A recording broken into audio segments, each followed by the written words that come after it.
그래서 이런 대안학교와 관련된 이제 일과 고민을 오랫동안 해왔고요. 그리고 이제 학교보다 저는 이제 아이들의 미래에 관심이 많았습니다. 저도 자녀를 키우는 사람으로서 이 아이들의 앞으로 앞날이 어떻게 될 것인가. 제가 이렇게 가깝게 교제하는 분들 가운데 이렇게 뭐 비즈니스 하시는 분들이나 회사 뭐 CEO나 이런 분들도 많이 계신데, 가끔 만나서 식사하고 교제하고 그렇게 하면 저는 이제 목회자들보다 일반 전문인들을 더 많이 만나는데, 뭐 청년들 창업 관련된 일도 하고 이렇게 하다 보니까 많이 만나게 되는데, 만나서 대화하다 보면 그런 질문을 종종 하세요. 이제 자기들도 교육 받을 만큼 받은 사람들이고 다 뭐 우리나라에 좋은 학부를 나왔고 미국 가서 다 좋은 학부에서 유학을 하고 그렇게 한국에서 다 나름 괜찮은 기업들의 뭐 CEO도 하고 회장님도 하고 다 이렇게 하신 분들인데, 그분들이 다 공통적으로 요즘 시대는 아이들을 어떻게 가르쳐야 얘들이 정말 미래에 어떤 준비된 아이들로 자랄 수 있을지 자기들도 감을 못 잡겠다는 거예요. 감을 못 잡겠고, 그래서 지금 과연 학교에서 가르치는 이런 학교의 교육 방식으로 아이들이 정말 미래를 살아갈 수 있을 것인가 라는 것에 대해서 모두 다 의문은 있는데 어떻게 해야 되는가에 대해서는 답이 없는. 그러면 이제 일반적으로 대안학교를 하시는 분들은 대안학교가 답이다 이렇게 말씀하시기 쉬운데, 저는 이제 그런 주의는 아니고요. 그리고 제가 이제 기독교 대안교육에 대해서 많이 강조하지만 늘 많은 분들이 물어보세요. 제가 이제 대안학교나 기독교 대안교육 관련해서는 방송에도 많이 나가고 뭐 CTS나 C채널이나 이런 다양한 채널에서도 방송을 하니까 많이 물어보세요. 대안학교를 하는 이유가 뭐냐? 그게 이제 제가 뭐 이렇게 공교육에 반대하기 때문에 그런 의도는 저는 눈꼽만큼도 없습니다. 공교육은 공교육대로의 기능이 있고 대안교육은 또 다른 하나의 선택지일 뿐이죠. 그래서 공교육을 선택하신 분들은 그 길로 자녀들을 쭉 양육하시면 되는 것이고, 대안교육을 선택하신 분들은 대안교육의 길로 아이들을 쭉 보내시면 되는 것이고, 저는 이제 저희 아이를 공교육에 보내고 싶지 않았기 때문에 이제 어려서부터, 지금 고등학교 2학년인데 이제 7살 때부터 대안학교를 보냈죠. 7살 때부터 대안학교를 보냈고, 그리고 제가 학교를 시작하면서는 저희 아이를 그 학교에서 데리고 와서 저희 학교에서 계속 다니게 하고, 고등학교 1학년 때 이제 중학교 3학년 때 고졸 검정고시까지 다 마치고 지금 이제 대학 진학을 위한 공부만 집중해서 하고 있죠. 그리고 이제 조금 폭넓은 사회 경험을 하기 위해서 저와 같이 여행도 많이 하고, 또 다양한 업종에 있는 저의 이 인맥에 걸쳐 있는 다양한 사람들을 만나는 자리에 함께 동석도 하고, 그리고 뭐 해외 여행이나 여행도 코로나 전까지는 많이 했죠. 많이 하고, 그리고 이제 본인이 미국으로 학교를 가고 싶어 하니까 미국의 대학 진학하기 위해서 필요한 그럼 공부가 무엇인가를 다 이제 찾아서 이제 혼자서 자기 주도 학습으로 공부를, 시험 준비도 하고 토플 시험 준비도 하고 뭐 이런 SAT나 ACT 시험 준비도 하고 그런 것들을 이제 온라인으로 수업을 들으면서 혼자서 공부를 이제 해서 미국으로 대학을 진학하기 위한 준비를 하고 있죠. 근데 이제 저는 저희 아이에게 그런 걸 가르쳐 주고 싶었어요. 시대는 계속 변하고 환경은 계속 변하고 입시 제도도 계속 변하고 학교들이 요구하는 시험의 종류도 계속 변하는데, 그게 계속 바뀌든 말든 관계없이 뭐가 바뀌든 네가 거기에 적응하고 해낼 수 있는 어떤 태도와 실력만 갖추고 있으면 세상이 얼마나 빨리 바뀌든 얼마나 자주 바뀌든 문제되지 않는다.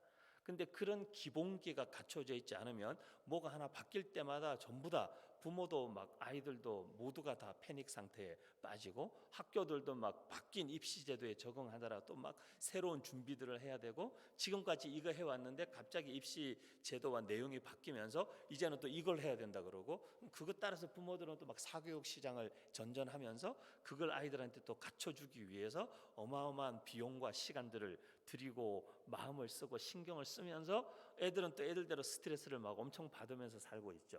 이제 이런 교육, 그러니까 소 잃고 외양간 고치는 방식의 교육이 아니라 조금 미리 준비하고 미래를 내다보는 교육을 하는 것이 지금은 굉장히 중요한 시대가 되었다는 거죠.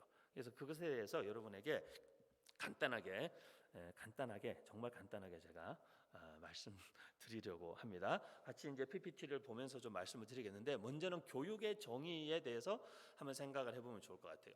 교육이라는 게 뭘까? 라고 하면 이제 이 한문어로 가르칠 교자의 내용을 이렇게 풀어서 보면 그 어른이 아버지가 또는 선생님이 이렇게 막대기를 들고 학생 이렇게 무릎 꿇고 앉아 있는 학생을 이렇게 가르치는 혼내고 가르치고 하는 이런 형태의 소위 말하면 모습에서 온 글자가 가르친다라는 의미라는 거죠. 이것이 동양적인 의미는 그래서 회초리로 때려서라도 바르게 가르치고 키우는 것을 교육이라고 우리는 생각을 하죠. 그래서 굉장히 이렇게 가르치는 데에 방점이 있어요. 이게 동양 교육은. 그런데 이제 서양적 의미의 교육은 이 education이라는 말 자체가 갖고 있는 이 접두어나 이런 단어들이 끄집어내는 누군가의 그 내면에 있는 어떤 잠재력과 가능성들을 바깥으로 끄집어내어주는 형태를 외국에서는 교육이라고 생각하는 거죠.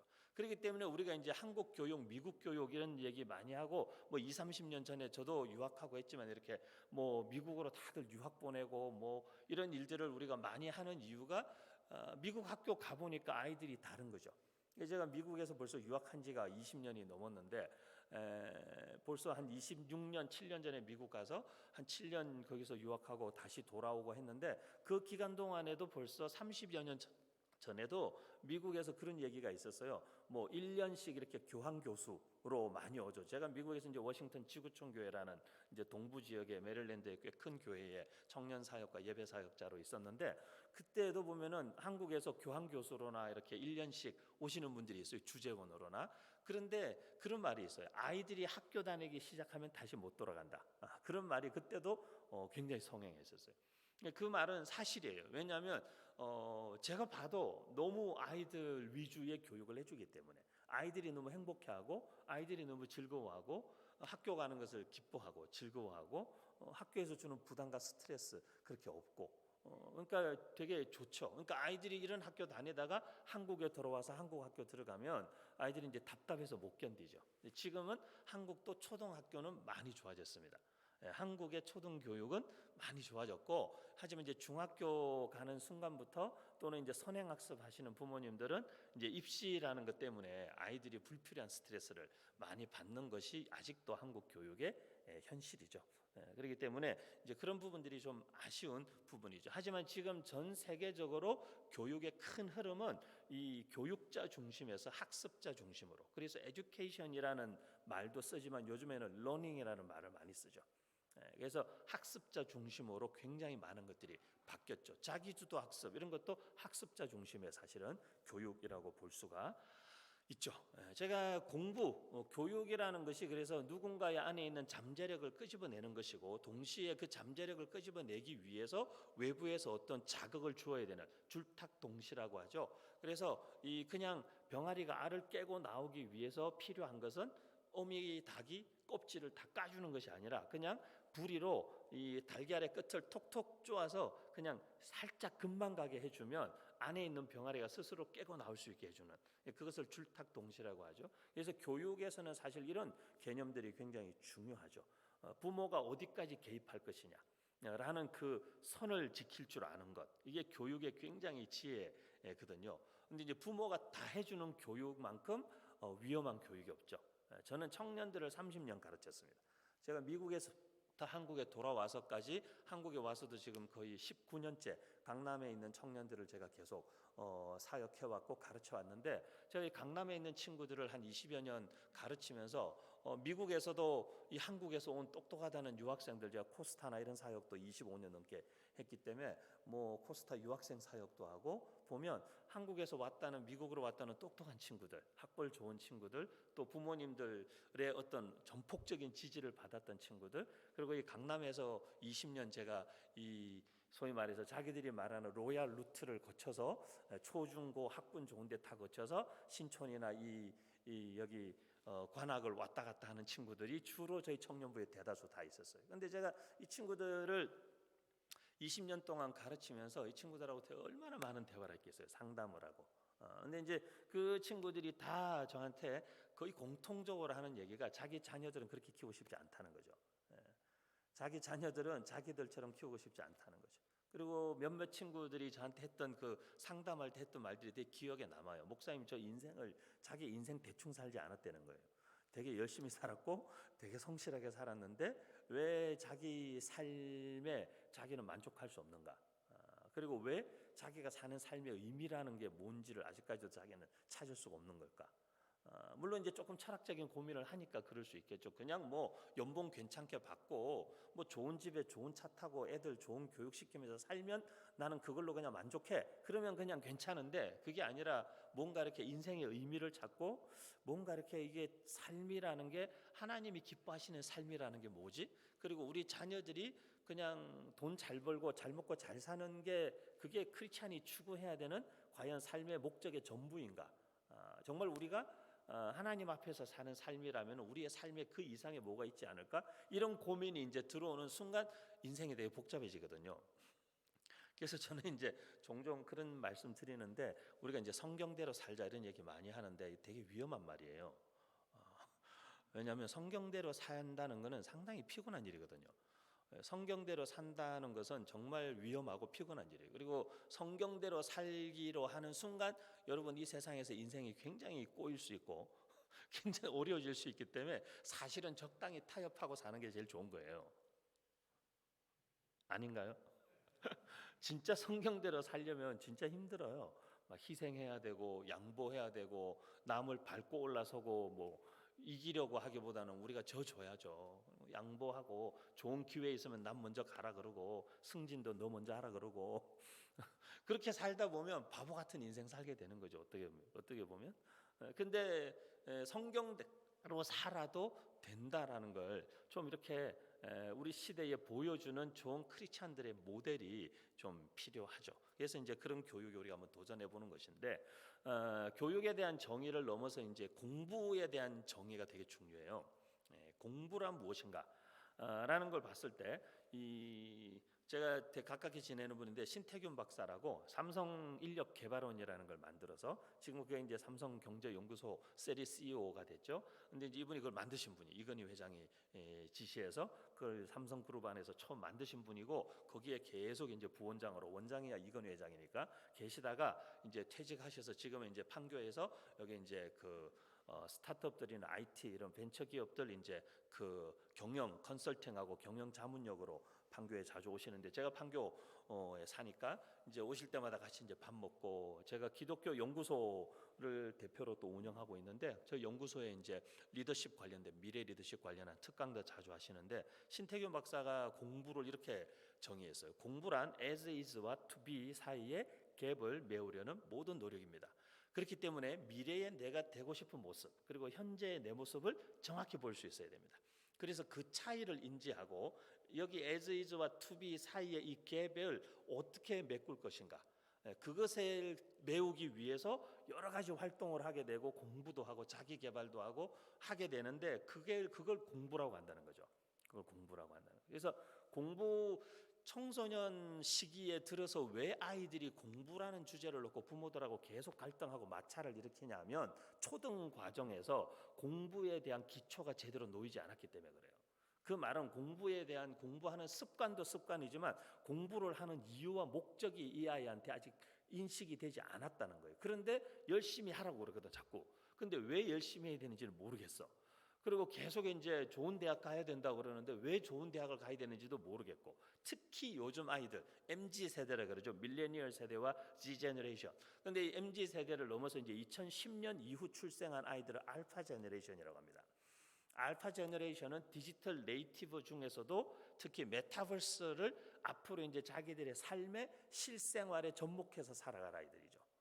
여러분 아시다시피 뭐 요즘에는 태블릿 하나에 이제 초등학교 전 과정이 다 들어가 있고 이미 초중 고등학교 과정이 태블릿 하나에 다 들어가 있습니다. 그래서 태블릿 하나만 있으면 초중 고등학교를 집에서 혼자서도 한 5, 6년 만에 공부 다 할 수 있어요. 저희가 시켜보니까 초등 과정 지금 현행 공교육에서 하고 있는 초등 과정은 아이들이 대안학교에서 집중적으로 하면 한 3년에서 4년이면 다 마쳐요. 천천히 해도. 그리고 중등 과정은 3년 중등 과정을 저희 학교에서 해보면 1년에서 1년 반이면 다 마쳐요. 고등 과정도 3년까지도 안 걸려요. 거의 1년 반에서 2년이면 다 마쳐요. 그래서 이걸 다 털어서 그냥 공교육에서 하는 걸 좀 압축해서 하면은 사실은 한 7, 8년이면은 고3 과정까지 다 끝낼 수 있어요. 그러니까 저희 학교 아이들은 중3 정도 되면 고졸 검정고시를 다 마치죠. 15살, 16살 되면 이미 고등학교 검정고시를 다 마칩니다. 마치고 저희 아이들은 그때부터 뭘 하느냐면 15살, 16살부터 19살, 20살까지 3년, 4년의 시간 동안에 저희 아이들이 많이 하는 게 뭐냐면 인문학 공부를 많이 합니다. 그리고 영어, 중국어, 그리고 여행을 많이 합니다.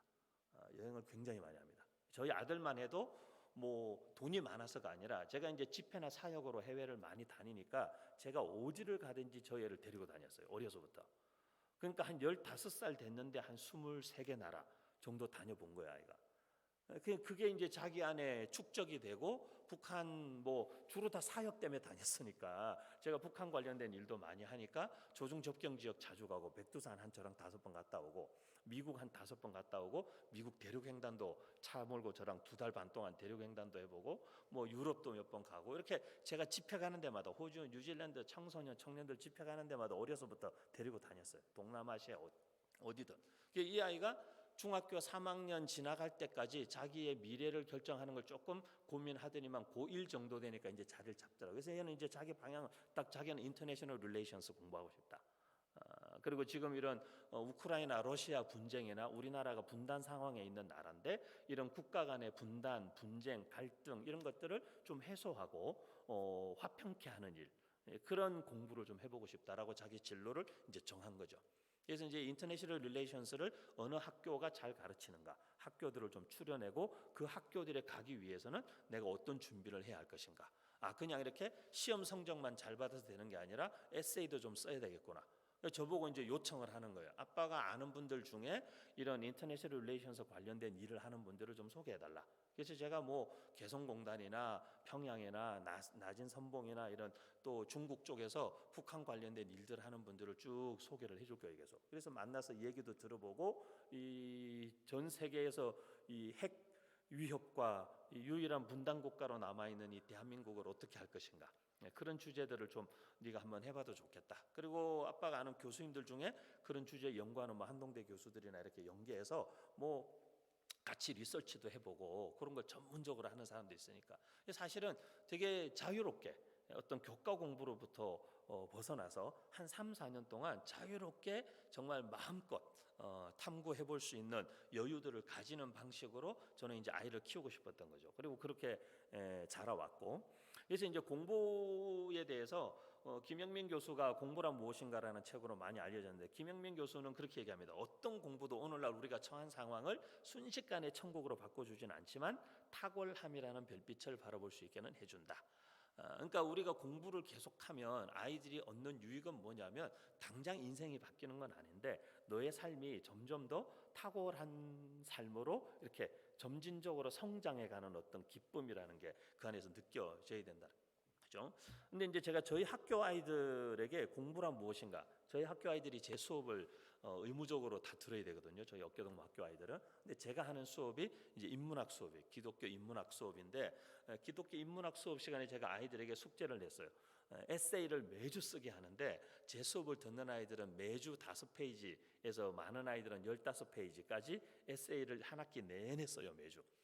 그리고 쓰고 그걸 이제 학기 말에 우리가 책으로 출판하는데, 첫 번째 주제가 항상 뭐냐면 공부란 무엇인가. 아무것도 얘기 안 해주고 공부란 무엇인가라는 주제를 주고 3페이지에서 5페이지 에세이를 쓰게 하죠.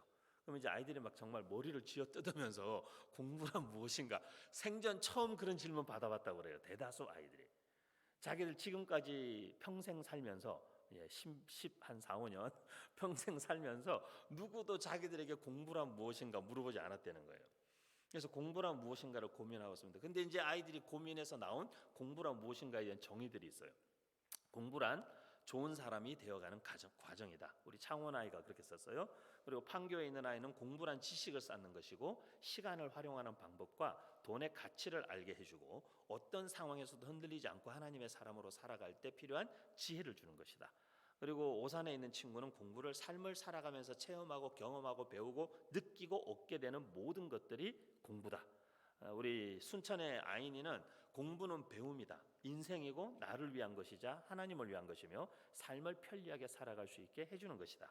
주하는 인천 순천에 있는 주하라는 친구인데 이 친구들 다 중학생들이 중학교 1학년 2학년들인데 공부란 이 세상을 살아가는 방법을 알려주는 것, 시간을 허무하게 보내지 않게 도와주는 것, 내 하나뿐인 삶을 가치 있게 해주는 것, 미래를 준비하는 데 도움이 되는 것이다. 이게 이제 다 중학생들이 이런 공부에 대한 개념을 자기들 나름대로 자기들의 말로 다 정리하는 거죠. 창원에 있는 친구가 제일 솔직해요. 공부란 알아가는 즐거움이고 포기하고 싶지만 포기하지 못하는 것이라고 생각한다. 힘들어서 이거 공부 안 하고 싶은데 안 할 수 없는 공부 어떻게 할 것인가, 이런 고민을 이제 솔직하게 담은 아이들의 고백이라고 볼 수 있죠. 하지만 이제 이런 에세이들을 쓰고 이걸 한 2주간에 걸쳐서 제가 뭐 오타도 수정해주고 문장도 고쳐주고 앞뒤가 안 맞는 말들은 좀 이렇게 고쳐서 글을 완성해 갈 수 있도록 제가 도와주는데, 그렇게 해서 에세이를 완성하고 나면 저희 학교 아이들은 그다음부터 공부를 왜 해야 돼요? 이런 질문이 없어져요. 중학교 딱 올라오면서부터 공부가 무엇인가에 대해서 개념을 정리하고 이렇게 공부를 인식하기 시작하면 그 다음부터 졸업할 때까지, 고등학교 갈 때까지도 내내 중고등학교 5, 6년 동안에 공부 왜 해야 되려는 질문을 하지 않는다는 거죠. 힘들어도 해야 되는 게 공부. 그리고 우리가 다 설명합니다. 얘들아, 너네가 왜 15과목, 16과목 되는 과목을 다 배우는 줄 아니? 결국 대학 가면 한두 과목 쓸 텐데 그중에. 그리고 인생 사는 동안에는 그중에서 아마 한 과목 정도 쓸까 모르겠네. 그리고 너네가 배운 게 나중에 가면 다 기억도 하나 안 날 거야. 근데 우리가 왜 이걸 공부해야 돼? 왜 어려서부터 내가 앞으로 거들떠 보지도 않을 공부까지 초중 고등학교 과정에는 다 해야 되는 걸까? 여러분 생각해 본 적 있으세요? 근데 아이들한테도 한 번도, 아이들은 그런 질문을 갖고 있거든요. 그런데 누구도 그런 질문에 대해서 대답해 주지 않는 거예요. 저희 학교는 무엇이든지 물어볼 수 있게 환경이 그렇게 조성되어 있고, 선생님들과 목사님들에게 제가 절대적으로 요구하는 것 중에 하나가 아이들이 무슨 질문이든 하게 해줘야 되고, 아이들의 모든 질문에는 적절한 대답을 해야만 한다는 거예요. 그래서 아이들이 선생님들에게 뭘 묻거나 찾아와서 뭔가를 이렇게 요청하고 하는 것들이, 시간표를 딱 짰어요. 선생님들이 방학 중에 모여서 의논해서 학기 시간표가 나왔는데 아이들이 봤을 때 시간표 배치가 불합리하다고 생각되잖아요. 그럼 아이들이 시간표 배치가 왜 불합리한지 자기들만의 이유를 정리해서 선생님들을 찾아오면 시간표도 바꿔주게 돼 있어요. 그렇게 아이들이 자기들의 의사를, 제가 늘 얘기했죠. 아이들에게 논리정연하게, 그리고 매너 있게, 그리고 적절한 타이밍에 찾아가서 선생님들께 요구할 수 있고 부탁할 수 있다. 그게 학교의 문화를 그렇게 만들어가는 거죠. 그래서 그 뒤로는 사실 공부에 대한 질문은 없습니다. 아이들이 공부를 해야 되는 거구나. 그리고 이 많은 과목을 공부하는 이유는 되게 심플하다 얘들아. 이 가운데 네가 좋아하는 것, 네가 덜 좋아하는 것, 그리고 네가 싫어하는 것, 그리고 네가 잘하는 거, 네가 잘 못하는 거, 네가 아주 못하는 것을 찾기 위해서 여러 과목을 탐색해보는 게 초중 고등학교 과정이야. 그리고 그 과정을 지나가면서 네가 이제 알게 되는 거야. 아, 나는 이런 걸 좋아하는구나. 아, 나는 이런 과목을 좋아하고, 아, 나는 이런 공부를 내가 할 때 되게 기쁘고 즐겁구나.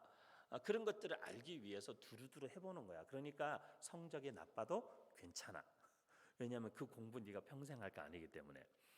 그럼 네가 진짜 초중 고등학교 과정에서 너희들이 가장 중요한 것은 내가 평생 할 게 뭔지를 찾는 거. 그것 찾으면 그 다음부터 인생이 너무 단순해지잖아요. 근데 이걸 못 찾으면 30대가 돼도 계속 삶의 이 퀘스천 마크가 따라다니는 거거든요. 이게 맞는 건지, 이게 이 일을 계속 해야 되는 건지. 제가 청년들에게도 이런 특강을 많이 하는데요. 청년들에게 물어봐요. 이렇게 이제 30대, 이렇게 20, 30대 청년들 모여 있는데 물어보죠. 자, 여러분이 대학 갈 때 자기가 원하는 학교에 자기가 원하는 전공을 택해서 간 사람 손 들어보세요. 그렇게 얘기하면 예를 들어서 100명 중에 몇 명 정도가 손 들까요? 100명 중에 한 20명 정도 손 들어요. 20명도 많은 편이에요. 그런데 그럼 이제 그 다음 질문을 해요. 제가, 자, 그러면 여러분 그렇게 해서 갔어요. 여러분이 그 가고 싶은 학교에 여러분이 하고 싶은 전공을 하고 갔어요. 자, 그러면 졸업했어. 졸업하고 나서 내가 전공한 전공 과목과 직접적으로 관계가 있는 직업을 가지고 있는 사람을 물어보잖아요. 그러면 또 거기서 비율이 훅 떨어져요. 또 이렇게. 그럼 이제 그렇게 해서 그 회사에 들어갔잖아요. 그럼 제가 또 물어요. 세 번째 질문.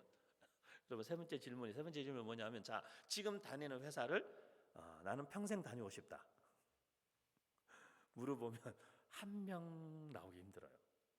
한 명. 그러면 이제 마지막 네 번째 질문. 그러면 여러분, 우린 뭘 하고 있는 걸까요? 우린 뭘 하고 있는 거죠, 그러면? 그 나머지 사람들은 우린 뭘 하고 있는 걸까요? 내가 원하는 대학도 아니었고, 내가 원하는 전공도 아니었고, 내가 가고 싶은 직장도 아니었고, 그럼 그냥 먹고 살아야 되니까 돈 벌기 위해서 꾸역꾸역 아침마다 일어나서 출근하는 삶을 살고 있는 거잖아요. 그럼 거기에서 여러 가지 질문을 저는 계속 질문하거든요. 아이들에게 끊임없이 질문. 그러면 그게 진짜 하나님 원하시는 삶입니까? 우리 삶의 주인이 하나님이시고 우리 삶을 하나님 지으셨고 우리의 삶에 하나님의 목적과 계획이 있다면 그런 삶이 아침마다 마지못해 일어나서 꾸역꾸역 그냥 출근하는 먹고 살아야 되니까 돈 벌어야 되니까 가족들 때문에 아이들 때문에 그게 하나님 진짜 하나님 원하시는 삶입니까? 그리고 그렇게 살면 나는 행복할까? 끊임없이 질문을 계속하기 때문에 저희 학교 아이들은 생각을 계속 할 수밖에 없어요. 끊임없이 만날 때마다 물어보거든요. 너는 앞으로 어떤 삶을 살고 싶니? 그다음 만나면 또 물어봐요. 어떤 삶을 살고 싶은지 좀 어떻게 학교 다니면서 좀 어떻게 보이니? 그림이 그려져? 저희 학교에서는 어떤 삶을 살고 싶니? 이게 굉장히 중요한 질문이거든요. 왜 아이들이 전공과 직업을 선택 못하냐 하면 어떤 삶을 살고 싶은지가 안 정해졌기 때문에 그래요. 내가 어떤 삶을 살고 싶으면 그런 삶을 살기 위해서 내가 무엇을 준비해야 되는지를 알게 되고 그 무엇을 준비해야 되는지가 내가 무슨 공부를 해야 되는지도 알 수 있게 되고 무슨 공부를 하고 싶은지가 결정이 되면 그 공부를 어느 학교에서 하고 싶은지도 결정할 수 있게 되고 이렇게 먼저 결정돼야 되는 것이 결정되면 그 다음은 순차적으로 결정을 할 수 있는데 가장 우선적이고 본질적인 전제가 되는 문제들을 질문하지 않기 때문에 그리고 그냥 그때그때 눈앞에 닥친 막 학원 가야 돼. 뭐 다른 사람들 다른 엄마들 얘기 듣고 초등학교 3학년 때는 이 학원 가야 돼. 그리고 중학교 가기 전에 이 학원 가서 이 정도는 공부하고 중학교 가야 되고 중학교 가면 이 정도는 해야 되고 이것만 이런 정보들만 따라서 막 정신없이 쫓아가다 보면 아이들은 속에 계속 의문이 있는 거죠. 왜 해야 되는 걸까? 이제 중고등학교 되면 이 질문을 본격적으로 합니다. 말을 안 해서 그렇지. 저희 아내가 청소년 상담하는 일을 합니다.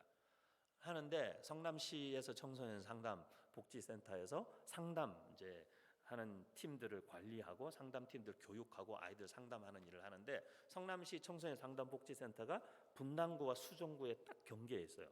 분당구는 성남시에서 제일 소위 말해서 부유하고 학군도 좋고 수정구는 성남시에서 제일 낙후되고 개발되지 않은 지역이에요. 그 경계에 딱 성남시청과 복지센터가 있는데 상담복지센터가 이제 양쪽 분당구 수정구 담당해요 제 아내가.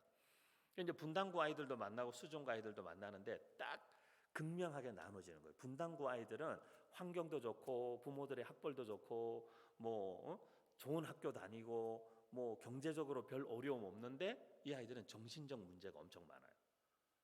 수정구 아이들은 환경이 엄청 낙후돼 있어요.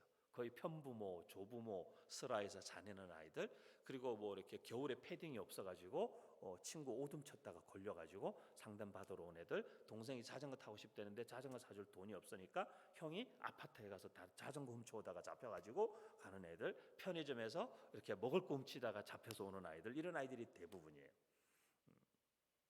뭐 교회 헌금함 털다가 잡혀온 아이들 뭐 이런 아이들이 대부분이에요. 그러니까 두 지역 여기는 경제적인 궁핍 때문에 오는 어떤 주로 보면 다 절도 이런 것들이에요. 도둑질하고 뭐 훔치다가 잡혀오고 여기 아이들은 아주 넉넉하고 여유 있는데 정신적 스트레스가 이만저만이 아닌 거예요. 그러니까 아이들인데 양쪽 아이들 중에 누가 자해를 많이 하느냐? 요즘 청소년들 사이에 이 자기 몸에 상처 내는 자해가 놀이 같은 유행이 됐는데 아직도 안 해봤어 막 이런 거거든요. 근데 유행이 됐는데 누가 자해를 많이 하느냐? 분당구 아이들이 훨씬 많이 합니다. 훨씬 많이 합니다. 거의 압도적으로 많이 합니다. 이게 우리가 생각을 많이 해봐야 됩니다. 저희들은 이런 청소년, 청년들을 거의 매일 현장에서 만나고 있기 때문에 우리 부모님들이 정말 생각을 잘 하셔야 됩니다. 우리 아이들에게 왜 사는지, 하나님과의 관계 안에서 자기 정체성, 하나님과의 관계 안에서 삶의 목적, 하나님과의 관계 안에서 인생의 비전과 꿈 이런 것들을 잘 건강하게 그리면서 차근차근 그 하나님의 목적을 따라 사는 삶으로 아이들을 잘 이끌어주지 않으면요 여러분 10년 20년 뒤에 자녀들한테 엄청난 원망을 들을 수 있습니다. 진짜입니다. 엄청난 원망을 저는 그런 청년들 많이 봤습니다. 제가 이게 잠실에 있는 큰 교회에서 청년 목회를 한국에 돌아오자마자 몇 년 했는데, 그때 저희 청년들이 가장 부모님들하고 많이 싸웠어요. 그러니까 아이들이 신앙이 들어가고 정신을 차리기 시작하니까 이제 눈에 보이는 거죠. 나는 왜 이렇게 사는 거지? 나는 왜 목적도 없고 내가 원하는 이 길도 아닌 인생을 내가 그냥 살아왔던 걸까? 그냥 엄마가 원하는 길, 아빠가 원하는 길을 살아왔던 자기 삶에 대한 자각이 일어났는데 내가 원하는 삶과 다른 거예요, 이게. 근데 얘네들이 착해요. 왜냐하면 부모가 그래도 자기한테 최선을 다했고 부모가 자기들에게는 정말 희생적으로 했다는 걸 알거든. 그러니까 부모를 원망할 수도 없어. 그런데 이 삶은 자기가 꿈꾸고 원하는 삶이 아니야. 그 갈등은 참 해결하기 힘든 갈등입니다. 그 20년, 30년 지금까지 계속 옵니다. 애들이 이제 그 친구들이 제가 20살 때 가르친 그 20살 아이들이 지금 벌써 40대가 됐죠. 30대 중후반에서 40대가 됐죠. 학부모가 되고. 그런데 이 문제가 해결이 안 되는 거예요. 그래서 삶의 궤도를 이렇게 수정하는데 나이 들어갈수록 삶의 궤도 수정이 어렵잖아요. 힘들죠. 그러니까 20대에 저를 만난 싱글 때 만난 친구들 중에는 과감하게 대학 졸업하고 직장 다니다가 그만두고 유학 간 친구들도 있고, 직장 다니다가 그만두고 다시 대학을 편입해서 들어간 친구들도 있고, 지금이라도 바로 잡아야겠다. 그 정도로 어떤 이 하나님과의 관계와 모든 것들이 바로 잡히기 시작하면 이 삶에 대한 분명한 방향성과 철학들이 잡히면은 그냥 이렇게 시키는 대로 사는 인생을 살지 않게 되거든요. 그래서 이제 지금부터 여러분에게 지금 교육의 현장들이 어떻게 이제 변하고 있는지를 이제 아주 빠른 속도로 제가 설명을 드리겠습니다. 자, 코로나로 인한 이 역대급 교육 실험, 이게 이제 제가 키노트를 쓰는데 PPT로 파일을 아마 바꾸니까 깨진 것 같습니다. 근데 코로나로 인한 이 역대급 교육 실험이 지난 2년 넘게 이제 진행이 됐습니다. 그래서 뭐 우리나라 학생들의 거의 뭐 98.9%가 원격 수업 방식으로 수업에 참여했죠. 그리고 대학은 LMS를 하고 이제 중고등학교는 EBS나 이런 이제 이러닝 시스템을 통해서 공부를 했는데 이 원격 수업을 하고 나서 나타난 결과가 뭐냐면, 원격 수업으로 결국 나타난 결과는 학습의 격차가 커진 거예요. 그래서 학습의 양극화 현상이 나타났어요. 근데 이제 소위 말해서 상위권으로 붙은 아이들은 주로 어떤 아이들이냐면 자기주도 학습 습관이 되어 있는 아이들. 그 다음에 부모님이나 주변에서 조금 공부나 학습을 지원해주고 지지해줄 수 있는 환경이나 시간적 여유가 좀 있는 가정의 아이들은 상위권으로 붙은 거예요. 그런데 가정에 경제적 여유가 없거나 부모님들이 다 맞벌이로 나가서 일을 하시고 아이들을 돌봐주거나 케어할 수 없는 아이들은 하위권으로 떨어진 거죠. 그래서 이 학습 격차가 상하위권으로 떨어졌어요. 그래서 사실은 교사들의 80%가 이거에 대해서 아이들이 학습 격차가 굉장히 많이 벌어졌고, 중위권에 있던 아이들의 많은 아이들이 하위권으로 내려가게 됐고, 일부 아이들만 상위권으로 올라가게 됐다. 이런 결과들이 지금 나오고 있죠. 그다음 이제 지금 현재 현행 우리 학교가 가지고 있는 교육의 문제점들이 계속해서 이제 코로나로 인해서 많이 드러나고 있는데, 그 첫 번째 문제가 이제 학년제 교육의 문제점들을 전문가들이 다 지적하기 시작했어요. 그래서 이 학년제 스쿨 레럴 시스템이라는 것은 사다리처럼 한 칸 한 칸 올라가게 딱 정해놓고 두 칸도 못 올라가는 시스템으로 해놨는데, 이 운영 방식은 공장에서 제품 생산하는 방식하고 똑같은 방식이라는 거죠. 여러분 생각해 보세요. 제가 책을 몇 권 썼습니다.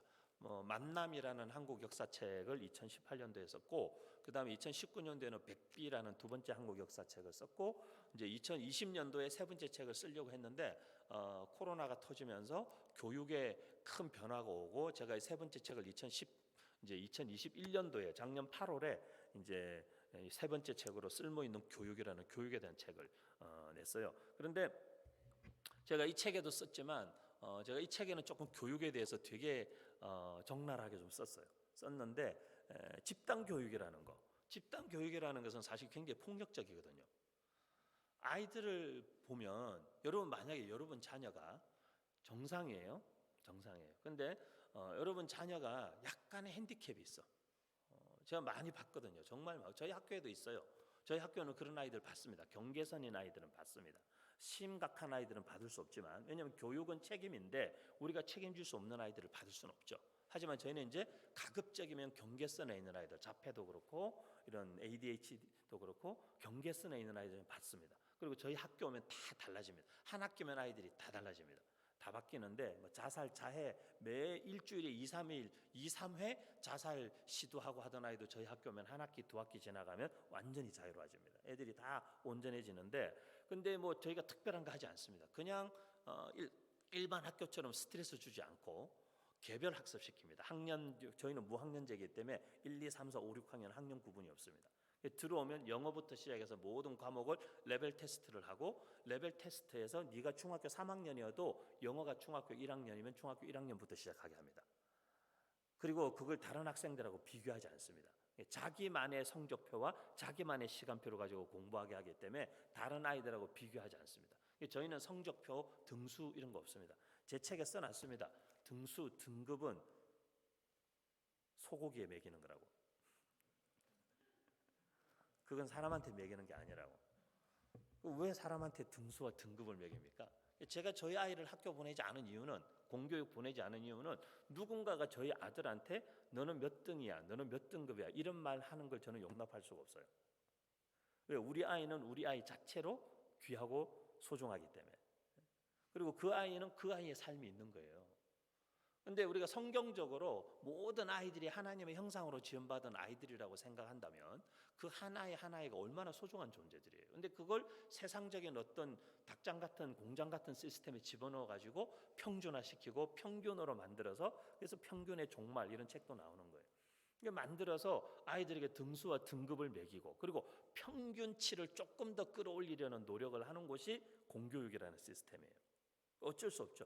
이 산업화의 결과물로서 나온 게 공교육이라는 제도이기 때문에 노동자로 다 나가서 일하는, 특히 1800년대 후반부터 1900년대 초반에 세계가 산업화되기 시작하고 1, 2차 세계전쟁이 터지고 이럴 때는 여성들이, 특히 유럽에서 보면 유럽의 그때 당시 유명한, 지금도 유명한 사진들이 여성들이 다 군인부터 시작해서 공장 근로자, 남자들하고 똑같이 막노동하는 현장들에 유럽 여성들이 다 들어가 있었죠. 남녀의 구분이 없었죠.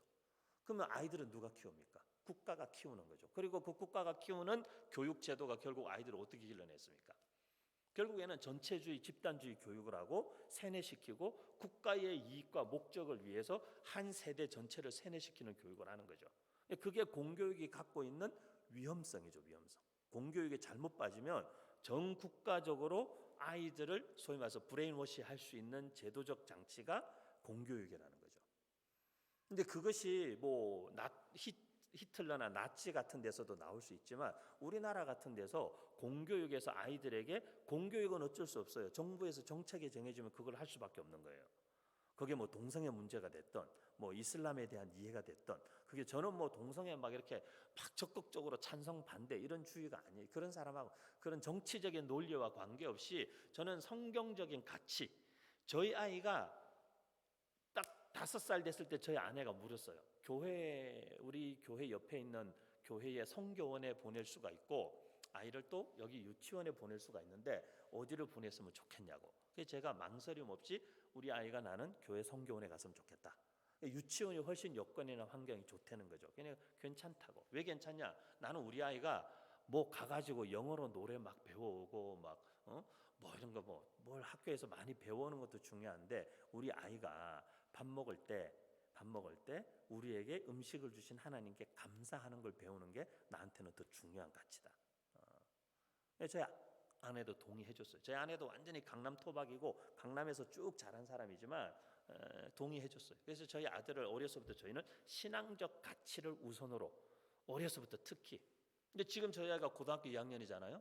저희 아이는 사춘기가 없이 지나왔어요. 남자아이고 외동아들이고 되게 예민한 아이고, 왜냐하면 엄마 아빠가 다 원래 저희가 음악을 했기 때문에 둘 다 작곡 전공했고 되게 예민해요 아이가. 그렇기 때문에 얼마든지 엄마 아빠와 사이에 갈등이 있을 수 있는데도 불구하고 그런 어려움 없이 지금까지 정말 엄마하고 아빠하고도 편하게 3, 40분, 1시간씩 대화가 언제든지 가능하고, 엄마랑 둘이 침대에 누워가지고, 엄마보다 저보다 더 큰데 지금은 엄마하고 둘이, 그 큰아들이 침대에 누워가지고 엄마 팔베개하고 누워서 엄마랑 한두 시간씩 대화하고, 저랑도 같이 앉아서 같이 자기 고민, 자기 이렇게 여자친구 이틀 사귀었던 이야기 이런 거 다 이렇게 속에 있는 이야기를 다 합니다, 이렇게. 근데 아이들은 대화가 단절되지 않는 한 아이들은 문제 없어요. 근데 부모하고 어느 순간부터 말수가 뜸해지고 대화가 단절되고 거의 침묵으로 1, 2년의 시간이 가잖아요. 무슨 문제가 분명히 있는 거예요. 분명히 문제가 있는 거예요. 제 후배 중에 작가가 오선화 작가라는 친구가 청소년 관련된 책을 많이 썼는데, 그 친구가 쓴 책 중에 아이가 방문을 닫기 시작했어요, 이런 책이 있습니다. 이게 이제 엄마 아빠는 되게 답답하거든요. 아이가 방문 어느 순간부터 닫기 시작하고 잠그기 시작하면 이제 되게 답답할 수 있죠. 뭔가 이렇게 벽이 생긴 것 같고. 근데 그런 것들을 다 넘어갈 수 있는 게 사실은 관계성의 문제이기 때문에, 이 아이들하고의 관계성 문제는 이 우리 교육에 아주 지대한 영향을 미칩니다. 근데 저희가 이제 학교 안에서 아이들을 치유하고 고치는 방식이 다른 어떤 테라피를 하는 게 아니고, 그냥 관계성 안에서 선생님과 목사님들하고 건강한 관계성 안에 있다 보면 아이들이 스스로 고치기 시작해요. 밥 먹는 습관 못 고치는 아이들도 고치기 시작하고, 집에서 엄마가 밥을 맨날 들고 다니면서 떠먹였대 1시간을 저희 학교 오면 2-3달 만에 다 고칩니다. 누가 고치느냐? 선생님들이 고치고 목사님들이 고치는 게 아니에요. 형들이 고쳐줘요. 그래서 형들이 옆에 두 놈 앉아가지고 한 숟가락 떠먹고 일어나려고 그러면 한 숟가락 더 먹고 가. 그리고 한 숟가락 떠먹고 또 갔다 옵니다. 그러면 이제 오면은 또 한 숟가락 먹고 또 가면은 또 한 숟가락 더 떠. 그렇게 해서 그 다음 날은 2숟가락, 그 다음 날은 3숟가락, 이렇게 하다 보면 한 달이 안 지나서 얘가 알게 돼요. 형들이 자꾸 얘기해줘요. 밥 요거 같이 빨리 다 먹고 형들하고 저기 가서 탁구 치고 놀까? 이렇게 해서 형들이 다 고쳐주는 거예요. 누가 다른 사람이 고쳐요. 그러니까 저희 학교에 오면은 이런 아이들의 습관 문제, 말, 행동, 형들도 티네이저들이 저희 학교 아이들은 욕 안 합니다. 요즘 아이들 아시죠, 여러분? 여기 길 바깥에만 나가도 아시죠? 아이들이 한 문장 건너 한마디씩 다 욕이 들어가 있어요. 자연스럽게 일상생활에. 근데 저희 학교 아이들 욕 안 합니다. 다른 특별한 방법이 있는 게 아닙니다. 동생들하고 같이 지내기 때문에 하루 온종일 형이 무슨 말을 하거나 과격한 행동만 해도 그걸 동생들이 다 보고 있다라는 걸 아이들이 의식하면 하지 않습니다. 항상 솔선수범하고 빨리 철들죠. 굉장히 리더십이 빨리 자랍니다. 저희 학교 8살짜리들이 7살짜리들 길 건너는 법을 가르쳐줘요. 길 건널 때는 인도에서 먼저 여기서 멈춰야 돼. 그리고 그 건너편에 놀이터가 있거든요. 그리고 좌우를 살피고 차가 오는지 오지 않는지, 그리고 건널 때는 손 들고 건너는 거. 이거 8살짜리들이 저희는 7살짜리들 가르쳐요. 왜냐하면 8살짜리들이 7살일 때 8살짜리 형들이 또 가르쳐줬거든. 그냥 그렇게 무학년제로 삶을 함께 하면서 개인별 수준별 학습을 하면 엄청난 시너지가 있어요. 거기서 아이들이 경쟁으로 인한 스트레스나 불안이 없어요. 되게 아주 마음 편한 아이들이 되죠. 그래도 자기가 해야 되는 목표가 있고 목적이 있고 자기주도 학습을 해야 되기 때문에 습관이 생깁니다. 그래서 저희 학교 아이들은 몇 년만 저희 학교를 다니면 이제 여름 방학 숙제를 줘요. 그럼 이번 여름에 보캐뷸러리 책 22,000단어 이거 한 권 이번 여름에 다 공부하고 오는 거야. 그럼 아이들이 제일 먼저 계획표를 쫙 만듭니다. 그럼 이 책 전체가 챕터가 몇 개고 페이지가 몇 페이지니까 하루에 내가 몇 챕터나 몇 페이지 정도 하면 되겠다. 하루 할 분량을 정하고, 그럼 내가 이걸 한 20일이면 끝낼 수 있겠다. 이걸 왜 하느냐면 저희 학교에서 매일 아침마다 그렇게 공부를 시켜서 그래요. 이번 주에 네가 공부할 분량 어느 만큼인데 네가 스스로 할 분량이, 그러면 하루에 네가 얼마씩 하면은 이번 주에 이걸 마칠 수 있겠니? 근데 네가 하기 싫어서 미뤄도 돼. 그런데 학기 안에는 네가 여기까지는 맞춰야 돼. 그러니까 미루면 뒤로 갈수록 점점점 부담이 늘어나는 거죠. 그러니까 한 학기 그 경험을 하고 나면 그 다음 학기부터는 미루지 않습니다. 그리고 그날 정한 분량을 과도하게 많이 정해서 못 마치면 집에 과제로 가져가야 되기 때문에 과도하게 정하지도 않습니다. 근데 그렇다고 너무 적게 정해서 쉽게 그날을 보내려고 하면 다음 날 부담이 커진다는 걸 알기 때문에 그 적정선을 찾는 훈련이 되는 것이죠, 아이들이.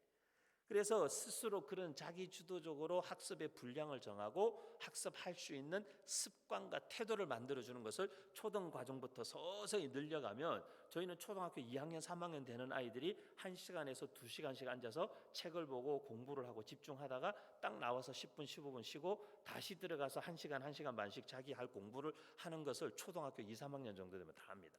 왜냐하면 이게 습관을 만들어주는 거기 때문에. 초등 교육에서 제일 중요한 건 좋은 습관을 길러주는 거거든요. 여러분 그거 아세요? 제가 학생들한테도 그러고 학교에서 자주 얘기하는데 습관이 의지나 은사를 이깁니다. 아무리 여러분이 좋은 은사를 갖고 있고 탤런트를 갖고 있어도요, 잘못된 습관이 들어오면 내가 갖고 있는 은사를 활용하고 살릴 수가 없어요. 그리고 아무리 강한 의지력을 가진 사람도 습관을 못 이깁니다. 그렇기 때문에 좋은 습관을 만들어주는 게 가장 중요한 교육입니다, 사실은. 특히 어린 아이들일수록 좋은 습관을 내가 이 아이들에게 어떻게 만들어줄 것인가, 그게 굉장히 중요하죠. 그래서 이 학년제 교육이 갖고 있는 문제는 같은 나이라고 해서 한 교실에 넣어놓고 똑같은 걸 가르치고 똑같은 시험을 쳐서 아이들의 성적과 등수를 매기는 거예요.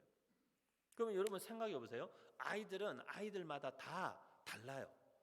아까 말씀드렸지만 좋아하는 과목도 다르고 잘하는 과목도 다르고 또 이렇게 타고난 게 다 다른데 어떻게 그 아이들을 한 교실에 집어넣어놓고 똑같은 걸 가르쳐서 평가를 쫙 해가지고 등수를 쫙 매기는. 그래서 너는 똑똑한 아이, 너는 공부 잘하는 아이, 너는 괜찮은 놈, 등수와 성적이 떨어질수록 문제야, 이렇게 되는 거죠. 그래서 학교에서 이탈한 학교 밖 청소년들을 저희가 만나보면요, 학교 이탈한 아이들이 1년에 4만 명에서 6만 명 정도 나와요. 우리나라가 중고등학교에서만. 중고등학교에서 1년에 4만 명에서 6만 명이 학교를 떠납니다. 학교를 떠나고 있는데 그런 아이들이 우리나라에 지금 수십만 명이 있어요.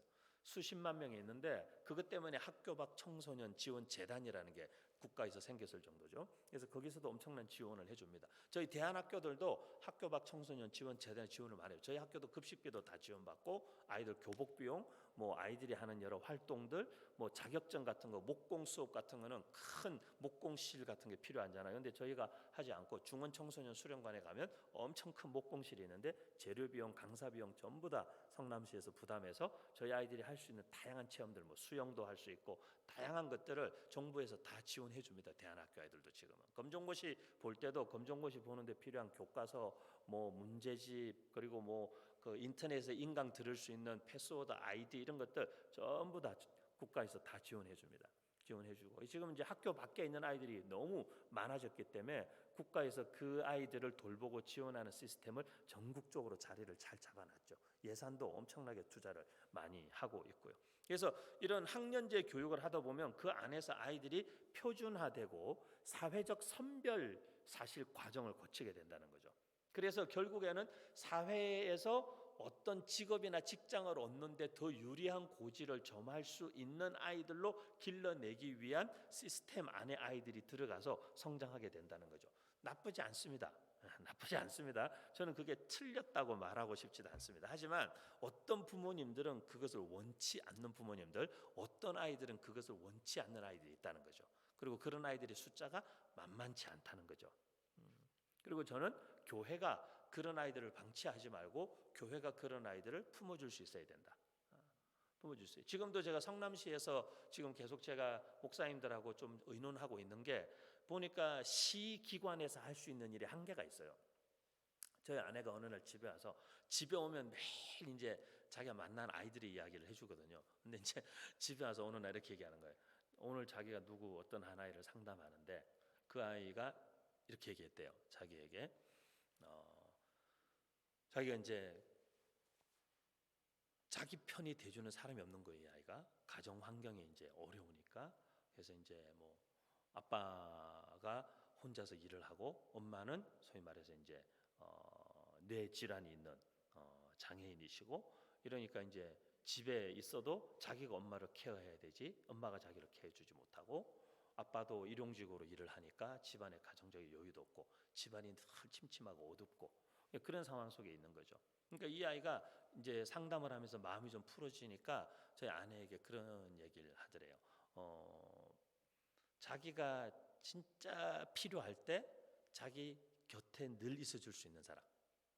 그리고 자기가 이야기하고 싶을 때 그냥 늘 자기 이야기를 들어줄 수 있는 사람만 있으면 자기 살 수 있을 것 같다는 거예요. 살 수 있을 것 같다고.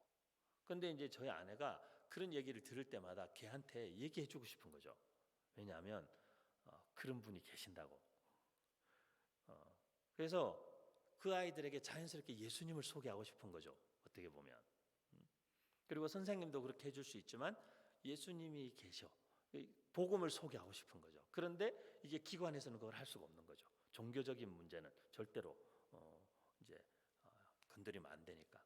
그리고 상담 받으러 오는 아이들 중에 제가 최근에 아내와 대화하면서 되게 마음에 계속 걸려 있는 한 가지 문제가 있는데, 환경이 좀 좋지 않거나 이렇게 편부모거나 이혼했거나 깨진 가정에 있는 자녀들과 그 가정의 아이들이 많이 상담하러, 아무래도 그런 아이들이 여러 가지 또 일에도 연루되다 보니까 상담을 받으러 오는데, 그런 아이들의 대다수가 다 특정 이단 종교에 다 들어가 있는 거예요. 근데 이유는 뭐냐? 그 특정 이단 종교에서 그 사람들을 너무 잘 케어하는 거예요. 그리고 그 종교 단체에서 엄마와 같이 구역 모임을 하거나 소그룹 모임을 하는, 소위 말해서 우리로 표현하자면 다른 엄마들이나 다른 사람들을 이 아이들이 다 이모라고 부르는 거예요. 다 이모라고 부르고, 그리고 거기를, 이 말이 더 충격이었어요. 거기를 이 아이들이 자기들의 삶에 있어서 굉장히 의미 있고 소중한 공동체라고 생각한다는 거예요. 공동체라고. 그게 제가 되게 마음이 아팠어요. 교회는 점점 더 이렇게 그런 사람들은 오기가 힘든 곳이 되어가고, 이단들은 그런 사람들을 다 데려다가 잘 품어주고 잘 케어해주고 잘 돌봐주고, 애들은 어려서부터 거기서 그냥 쭉 자라는 거예요. 그냥 이렇게. 거기를 공동체요 가족이라고 생각한대요. 저희 아내가 이 아이들하고 대화를 해보면. 그래서 제가 나중에 그러면 한 5년 10년 지나면은 진짜 교회는 어떻게 인식될까, 사람들에게. 그런 이단 집단들은 어떻게 인식이 되며. 그래서 제가 요즘에 좀 그 문제 때문에 고민에 많이 빠졌어요. 교회들과 함께 성남시 고 지역 인근에도 좋은 교회들, 큰 교회들이 많은데 뭔가 교회가 뭔가가 필요하다 지금. 어떤 노력이 필요하다라는 걸 지금 볼 수밖에 없는 상황이죠. 그 두 페이지 정도 넘어가서 윤성재 목사님, 공교육의 혁신을 이렇게 해야 된다라고 사람들이 얘기해요. 공교육의 혁신 이렇게 해야 된다. 공교육의 혁신은 결국 개인별 맞춤형 교육해야 되고, 인공지능 기술이 접목되는 이제 교육을 앞으로 해야 되고, 그래서 미래 학교를 위한 인공지능 보조교사 시스템과 개인별 학습 지원 시스템이라는 이런 미래 인프라를 구축하는 것이 앞으로 이제 미래 학교가 가야 되는 방향이다. 그래서 핵심적인 키워드가 개인별 맞춤형 교육이에요. 지금 이미 우리나라에서 최고 사교육 기관인 메가스터디, 이거 실명 거론하면 안 되나? 근데 메가스터디에서 태블릿을 하나 내놨죠. 유재석 씨가 선전합니다. 유재석 씨가 선전하는 태블릿을 하나 내놨는데, 그 태블릿 안에 들어있는 내용을 여러분 한번 보세요. 보시면 제가 볼 때 거의 대한민국이 아니라 세계 최고의 컨텐츠를 갖고 있어요. 이거는 공교육도 쫓아갈 수가 없어요. EBS도 쫓아갈 수가 없어요. 왜냐하면 이 사람들은 돈을 벌기 위해서 하는 사람들이기 때문에 어마어마한 돈을 투자해서 진짜 최고의 교육 컨텐츠를 그 회사에서 태블릿 하나에다가 다 집어넣었어요. 그래서 뭐 영재교육이고 뭐고 이거 하나면 다 되게 돼 있어요. 그 안에 들어있는 컨텐츠가 어마어마한 분량의 컨텐츠가 들어가 있습니다. 그리고 전 과목 무슨 공부 뭐 할 거 없이 다 할 수 있는 엄청난 컨텐츠를 최고의 강사들을 동원해서 최고의 기술을 동원해서 만들어냈어요. 사실 여러분 자녀들에게 그 태블릿 하나면은 여러분 자녀들에게 어마어마한 컨텐츠를 제공해 줄 수 있어요. 근데 그래도 아이들이 태블릿 하나 준다고 그걸 쓸 수 없습니다. 저는 사실 거의 한 10여 년 전부터 얘기했어요. 앞으로는 학교의 교사나 대학 교수 이런 직업들이 가르치는 직업이 아닌, 이제는 가르치는 직업으로 존재하지 않게 될 거다. 앞으로는 소위 말해서 커리큘럼을 이제 컨설팅 해주고, 아이들의 학습을 코칭해주는 역할을 하게 되지, 내가 강의 다 하고 가르치는 시대는 이제 끝났다. 이미 끝났어요. 사실은 너무 좋은 컨텐츠들이 많이 나와 있기 때문에. 뭐 대학 레벨에서야 무크라는 이런 어마어마한 오픈 온라인 코र्स들이 전 세계에 다 열려 있잖아요. 열려 있고, 지금 미국에서만도 이제 학사부터 시작해서 석박사까지 온라인으로 100% 가능한 학교가 지금 현재 거의 한 150개에서 180개를 넘나들죠. 그리고 영국에서도 전 세계 대학 순위 100위권 안에 들어가는 한 20여 개 대학들이 이미 온라인으로 학사, 석사, 박사 과정을 온라인으로 다 공부할 수 있는 코스를 다 이미 오픈해 줬어요. 코로나 지나가면서 특히 오픈해 줬기 때문에 이제는 유학도 가능 개념이라기보다는 사실은 여기서 유학도 다 할 수 있는 시대가 이미 왔어요. 예를 들면 미네르바 대학이 그런 개념 아닙니까?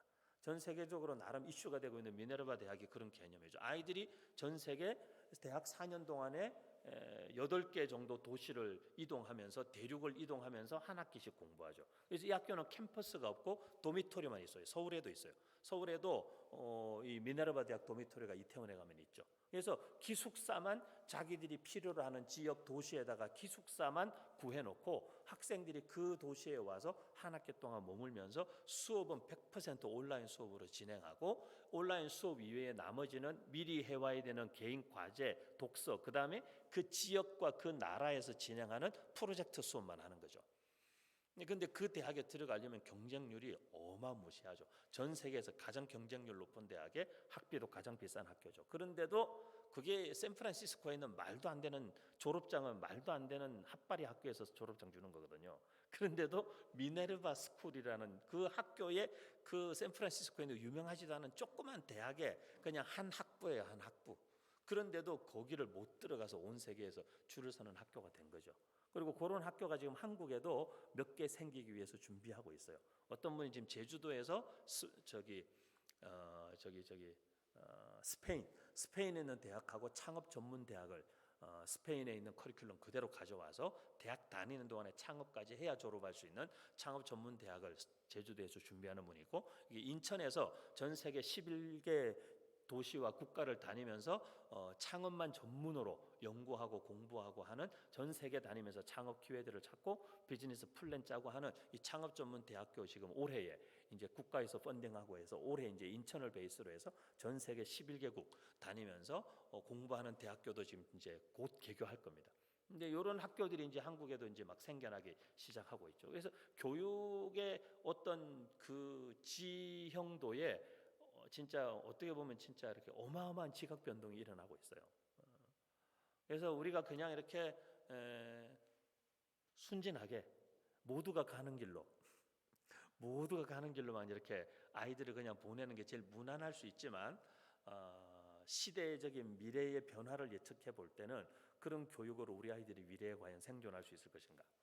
그리고 뭐 이미 IT 업종이나 이런 쪽에 일하시는 분들은 부모님들도 다 아시잖아요. 앞으로 제가 볼 때는 한 2030년 정도 되면은 전 세계 우리 아이들의 거의 한 60% 이상은 다 프리랜서로 일하게 되죠. 이제 평생 직장 이런 개념 없죠. 그리고 풀타임으로 일하는 거 그런 거 없죠. 제가 사실은 이제 저는 교회 목회하는 목사가 아니고요. 저는 요즘 청년들이 말하는 엔잡러예요, 엔잡러. 저는 직업이 여러 가지예요. 기독교 연구소 대표, 그리고 어깨동무 사역원의 대표, 어깨동무 학교의 교장, 실천신학대학원의 이사이면서 교수, 그리고 뭐 책 쓰는 작가, 바깥에 뭐 문화재단이나 지자체 강의 갈 때는 저를 윤원성 작가님이라고 초청하죠. 제가 책을 다 기독교 서적이 아니라 일반 서적, 한국 역사책이나 이런 교육 관련된 인문학 서적만 쓰기 때문에 바깥에서는 저를 작가님으로 초청하죠. 그렇게 직업이, 그리고 제가 아이들 유학 관련된 일도 하고 있어요. 그래서 여러분 자녀들 중에 혹시 이렇게 명문대학을 갈 수 있는 실력이 되는 아이들은 그렇게 잘 보내면 되고, 애가 공부에는 도저히 취미가 없다. 그런데도 대학은 가고 싶고 보내야겠다. 그런 아이들은 저한테 연결하시면 제가 아틀란타나 캘리포니아나 보스턴 쪽으로 아이들 대학 유학도, 한국에서 고등학교 졸업장만 있으면 미국으로 대학 보낼 수 있는 길들까지 다 열어놓고 유학 관련된 일도 하죠. 뭐 이 돈벌이가 아니라 이거는 뭐 해마다 적자 안 나면 다행인 그냥 아이들의 길을 열어주는 거죠. 저는 전국에 있는 학교를 대표하는 교장이기 때문에 제가 하는 역할은 우리 학교의 철학과 정신을 가르치는 일인 동시에 아이들의 진로와 출구를 만들어주는 게 제가 하는 일이기 때문에 저희 학교 아이들이 갈 수 있는 길을 만드는 거죠. 그래서 한국에서 고등학교 졸업장만 있으면 미국에 그냥 탑 100은 아니어도 뭐 한 200위권 안에 있는 학교들은 그냥 무시험으로 영어 시험도 안 보고 그냥 입학할 수 있도록 길을 다 열어놨죠. 저희들이 길을 다 열어놓고, 그러니까 혹시 나중에 여러분 자녀들이 공부에는 취미가 없는데 미국 미국 가서 공부하는 게 그래도 낫겠다, 저한테 보내시면 됩니다. 제가 다 책임져 드리겠습니다. 근데 이게 문제가 안 된다는 거예요. 저는 저희 학교 아이들은 그렇게 해요. 얘들아, 한국에서 그냥 어느 대학을 나왔어. 그런데 그 대학이 어디에 있으면 무슨 대학인지를 설명해야 되는 학교로 가지 말고 그냥 미국으로 가라. 그리고 한국에서 돈 들이는 비용이면 미국에서 그냥 그 비용으로 학교 마칠 수 있도록 저희가 학교들하고 다 딜을 해놨어요. 그래서 인스테이트, 미국 시민권자들이 내는 정도의 학비만 내고 공부할 수 있도록 그런 것까지도 다 학교들하고 협의를 하는 거죠. 협의를 하는 거고. 근데 이런 일들이 왜 가능해졌냐 하면 미국 학교들도 한국 학교 못지않게 위기의식을 갖고 있기 때문에 그래요. 그래서 이제는 전 세계 학교들의 문을 열어주려고 노력하죠. 그래서 세계 경제 포럼에서 미래의 이 교육 혁신을 위한 5가지 접근 방법을 미래 교육 비전으로 제시했는데요. 첫 번째는 재미있게 해야 된다, 플레이풀 해야 된다. 두 번째는 경험적인 접근을 해야 된다. 아이들이 실생활에서 응용할 수 있는 컨텐츠들, 활용할 수 있는 컨텐츠들, 그 다음에 AI나 이런 컴퓨터, 메타버스 관련된 어떤 환경들이나 기기들을 활용하는 것, 그리고 좀 이렇게 아이들이 그 문제를 해결하는 과정에서 스스로 지식들을 얻고 논리화시키고 하는 그런 체계화된 어떤 접근법을 갖춰야 되고, 이제는 다문화적인 접근법을 갖춰야 된다 라는 게 미래 교육에 있어서 필요한 요소들이에요. 근데 우리나라도 이게 굉장히 좋은 지금 이런 환경들이 만들어져 있어요. 사실 이미 뭐 우리가 지금은 다문화 이러면은 굉장히 좀 이렇게 낮게 보는 경향이 있는데 생각보다 심각합니다, 여러분. 여기 경기도권에서 예를 들면 천안 정도만 가도, 그리고 용인도 조금 변두리 지역만 가도 초등학교에 가면요, 이제 순수 한국 아이들보다 혼혈 아이들이 비율이 거의 반반 이상 되어가고 있어요. 천안 정도만 가도 벌써 초등학교, 천안 변두리 초등학교 가면 학교 친구들이, 최근에 미국에서 돌아온 제 후배 목사가 있는데 천안 입장으로 왔어요. 근데 저희 아이들이 학교에 갔다 왔는데 뭐 학교에 가서 친구들, 뭐 새로운 친구들 좀 만났어. 그러니까 애들이 새로운 친구들 많이 만났다고 그러더래요. 그래서 그 친구들이 그럼 이름이 뭐야? 그러니까 친구 이름을 얘기하는데 뭐 안젤라 뭐 이런 거죠. 다 친구들 이름이 다 영어 이름인 거예요. 자기가 아직도 미국에 있는 줄 알았대요. 근데 그게 왜 그러냐면 다 소위 말하면 다문화 가정의 자녀들이 비율이 이제는 거의 절반이 넘어갑니다. 절반이 넘어가죠.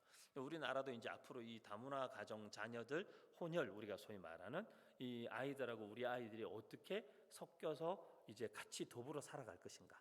이거는 하나님 나라 관점에서 볼 때는 선교적인 측면에도 굉장히 중요한 사실 포커스가 있어요, 여기에는. 그래서 우리가 코로나 이전에는 다 보내고 가는 선교를 했는데 코로나 2년 반 되도록 지금 우리가 아무것도 못 하고 있잖아요. 보낼 수도 없고 단기 선교 갈 수도 없고. 하지만 그런 동시에 한국 선교교회의 큰 포커스가 어디로 옮겨갔냐면 이주민 선교라는 걸로 옮겨간 거예요. 그래서 우리나라에 와 있는 외국인들, 그래서 우리가 그들에게 가는 것만이 선교가 아니라 우리에게 온 그들을 훈련시키고 준비시켜서 그들에게 보내는 일이 이제는 굉장히 중요한 선교의 전략의 하나로 자리를 잡은 것이기 때문에 이런 여러 가지 맥락에서 볼 때 앞으로는 다문화 환경이라는 이런 교육 환경이라는 것도 우리가 생각해야 되고, 전 세계는 이미 그 추세로 가고 있다는 거죠. 그래서 앞으로 새로운 시대가 요구하는 사실 교육은 하이브리드다. 그래서 하이브리드 러닝이라는 것을 해야 되는 시대가 됐다. 그래서 에듀테크가 굉장히 중요해졌어요. 굉장히 중요해요. 그래서 에듀테크 기업들이 지금 굉장히 성장 인류했죠. 어마어마하게 성장했죠. 특히 코로나 기간 동안에 바이오 기업 못지않게 에듀테크 기업들이 굉장히 많은 성장들을 하고 있습니다. 그래서 이 에듀테크를 활용하는 인공지능 기반의 교육을 하지만 그 인공지능 기반에 있어서 2가지 키워드를 우리가 기억해야 되는데 하이테크와 하이터치라는 걸 기억해야 된다. 왜냐하면 교육은 한쪽 이 기능적인 것만 가르치는 게 교육이 아니잖아요. 지식만 가르치는 게 교육이 아니기 때문에 하이테크와 못지않게 사람과 함께하는, 소위 말하면 인문학과 기술, 이게 같이 가야 된다는 거죠. 근데 이 인문학이라는 것이 지금 우리나라도 이번에 몇 차더라? 12차인가 이 교육과정 개정하면서 인문학과 어떤 이런 인성 교육 문제를 엄청 많이 강조하는 교육과정을 이번에 내놨어요. 내놨는데 일선 학교에 있는 분들의 반응은 거의 굉장히 비관적이죠. 비관적이고 일선 학교에 제 제자들도 많이 교사로 저의 영향을 받아서 교사로 있는 친구들도 많은데 그냥 제 제자들은 그렇게 얘기합니다. 목사님 그냥 공교육에는 큰 기대하시면 안 돼요. 이렇게 얘기합니다. 공교육은 그냥 입시 교육하는 데입니다. 그냥 그렇게 하고 그렇게 깔고 가야 편하다는 거예요. 여기서 막 본질을 이야기하고 교육의 본질을 찾고 막 여기서 인성을 찾고 성품을 찾으면 자기도 이 학교에 오래 못 있는다는 거예요. 그만둬야 된다는 거예요. 그냥 여기는 그냥 그런 곳, 그리고 그냥 그렇게 가는 속에서 내가 만나는 한두 명 아이들에게나마 조금 내가 그래도 크리스찬 교사로서 그 아이들 그냥 조금 더 사랑해 주는 거, 그게 자기들이 할 수 있는 최선이라는 거예요. 그 이상의 것을 기대할 수 없다는 거예요. 그냥 여기는 목사님 그냥 입시 학원입니다. 입시 학원. 그냥 안타까운 거죠. 안타까운 거. 근데 이제 그렇게 해야만 살 수 있는 세상이었는데 지금은 그렇게 하지 않아도 살 수 있는 세상이 되었다는 거죠. 그러니까 특히 우리 크리스찬 부모님들은 다른 선택을 할 수 있는 시대가 되었다라는 거죠. 여기 미래 학교의 이제 그다음 변화의 방향이 있는데요. 뭐 요 표나 자료는 혹시 나중에 원하시는 분들이 계시면 제가 그 파일로 우리 윤 목사님한테 드릴 테니까 혹시 필요하시면 나중에 다 윤성재 목사님한테 달라고 하시면 될 것 같아요. 자, 그 미충원 예상 규모 보면은 지금 2024년도 보면은 대학교가 12만 3,700명이 미달이에요. 2024년도. 그러니까 지금 고2들이죠. 고2. 2024년 입시를 보게 될 고2 때만 해도 12만 3,700명이 미달이에요. 전국적으로. 그러니까 무슨 얘기냐면 이제 대학은 누구나 갈 수 있다는 거예요. 근데 더 좋은 대학을 가기 위해서 열심히 공부하는 거지. 조금 더 열심히 하는 거지. 대학은 이제 대학 가기 위해서 공부하는 시대는 끝났다는 거죠. 그리고 우리나라뿐만 아니라 전 세계 대학들이 다 문을 다 열어놨어요. 그냥 와달라고 제발. 이 때문에 대학 가는 건 어렵지 않아요. 어렵지 않아요. 근데 이제 내가 원하는 공부를 할 수 있는 어떤 대학을 목표를 정하고 공부를 하는 일은 필요하죠. 공부를 하면. 그래서 공부하는 건 필요하지만 그냥 뭐 어떻게든 대학 가기 위해서 열심히 해야 돼 이렇게 하는 시대는 끝났다는 거예요. 끝났고 이제 대학은 가만히 있어도 갑니다. 아이들이. 그래서 제가 한 2년 3년 전에는 제가 청소년들 그 세미나 집회 가면 애들한테 얘들아 여기 중2 손 들어봐 중2 그럼 애들이 막 손 들어요. 중2 손 들면 부모님들도 다 계시는데 제가 중2 손 들어봐 그러면 이렇게 막 손 들면 제가 애들한테 뭐냐 얘들아 너네는 공부 열심히 하면 안 돼. 그리고 너네는 열심히 하잖아. 그러면 나중에 열심히 한 만큼 후회한다. 그러니까 하면 안 돼. 하면 안 되고 목사의 말 믿어 하지 마. 그리고 이제 부모님들 제 말 잘 들으세요. 여러분 애들 매달 학원비로 얼마 쓰세요? 학원비로 얼마 쓰세요? 그거 하지 마세요. 그거 하지 말고 학원 보내지 말고 그 돈의 한 절반 정도 갖고 그냥 여러분 사고 싶은 옷과 백을 사시죠.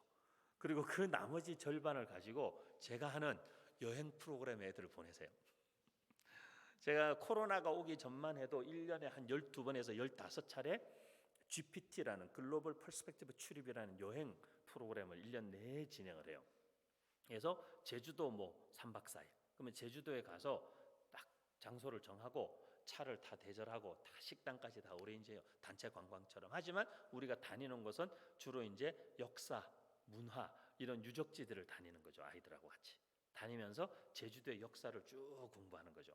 제주도의 기독교 역사, 제주도의 복음이 어떻게 전해지게 됐는가, 제주도에 제일 처음으로 복음을 전한 사람은 누구인가, 제주도 최초의 순교자는 누구인가. 4.3 사건 때 오늘이 4.3이잖아요. 제주 4.3 때 최초로 순교한 이도종 목사님, 그리고 그분이 섬겼던 교회, 제주도의 기독교 역사, 이규풍 선교사 기념관 이런 데 다 가보는 거예요. 그리고 제주 4.3 사건에 어떤 배경이 있었는가, 우리나라 역사, 고려시대 삼별초 항쟁부터 시작해서 조선시대 유적지까지 제주도가, 그리고 일제시대 일본이 제주도 도섬 전체를 완전히 그 군사 마지막 미군과 전쟁 거기서 마지막 결판을 내려고 제주도 자체를 군사 기지화했잖아요. 그래서 제주도는 일본의 해군, 공군 모든 제주도 도민이 그때 당시에 9만 명인가 10만 명이었는데 일본군이 6만 명이 들어와 있었잖아요. 그럴 정도로 제주도는 엄청난 아픔과 사실 피로 얼룩진 땅이죠. 근데 그런 땅이 어떻게 평화의 섬이라고 이름이 붙이게 됐을까? 그런 역사를 함께 배우는 거죠. 역사를 함께 보고 역사 유적지도 찾아가고 굴 속에도 들어가 보고 땅굴 진지, 해안 동굴 진지도 가보고 그러면서 뭐 또 좋은 카페에 가서 커피도 마셔보고 그렇게 하는 거죠. 아이들하고 바닷길도 같이 걸어보고 그러면서 3박 4일 동안 제주도를 공부하고 다시 돌아오는 거죠. 저희 학교가 전국에 흩어져 있기 때문에 1년에 3차례 정도 전국 캠프가 있습니다. 전국 학교 아이들이 다 함께 모이는 캠프가 있는데 1년에 한 번은 꼭 제주도에서 합니다. 그리고 나머지 2번은 학교들이 있는 지역을 순회하면서 캠프를 2박 3일씩 3박 4일씩 하죠. 그리고 이제 GPT 저희가 이제 차이나 중국 가면은 조중 접경지역 두만강에서 압록강까지 쭉 가면서 신윤동주의 집부터 그리고 하얼빈에까지 올라가서 안중근 의사 이토 히로부미 쏴 죽였던 그 하얼빈 역사 현장에 가보고 안중근 의사 기념관도 현장에서 가보고 안중근 의사가 산책했던 공원도 가보고 다 가보죠. 윤동주 시인의 집에도 가보고 명동 학교도 가보고 백두산도 올라가보고 북한 사람들도 가까이에서 만나보고 다리 위에 이렇게 서 있으면 북한 사람들이 저기서 이렇게 걸어오거든요. 이렇게 아이들이 생전에 김일성 배지 달고 북한에서 지금 국경 넘어 걸어 나오는 북한 사람을 처음 본 거거든. 어떤 애들은 되게 떨어요. 북한 사람들에 대한 되게 두려움이 있어요. 아이들이 또 어떤 아이들은 여기서 휴전선 너머로 보는 북한하고 저쪽에서는 북한은 엄청 다릅니다. 엄청 다르죠. 그리고 바로 저기 강 건너에 여러분과 저 거리 정도에 북한 동꼬마들이 나와가지고 막 개울에 목욕하고 또 아줌마들이 나와서 빨래하시고 이거 다 볼 수 있거든요. 이렇게. 그러니까 아이들이 얼마나 그게 생생하게 와닿겠어요. 그런 교육들을 현장에서 교육하는 거죠.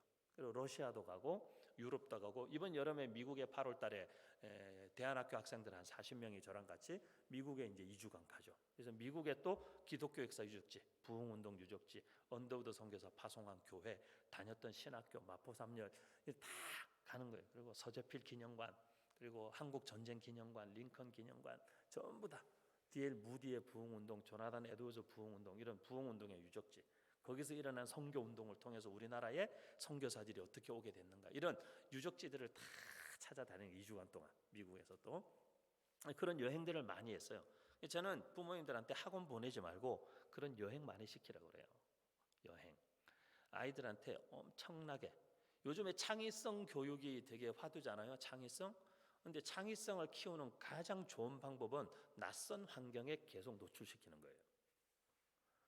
익숙한 환경 속에 있는 아이들은 절대 창의성이 자라지 않습니다. 낯선 환경에 자꾸 노출되고 낯선 문화와 언어를 접한 아이들이 굉장히 높습니다. 이거는 뭐 비즈니스 리뷰 같은 데도 다 나온 통계인데요. 소위 말해서 타 문화권에서 생활해본 디아스포라, 타 문화권에서 생활해본 교포들이 창의성이 일반 단일 문화권에서 자란 아이들에 비해서 2배, 3배 높은 걸로 나와요.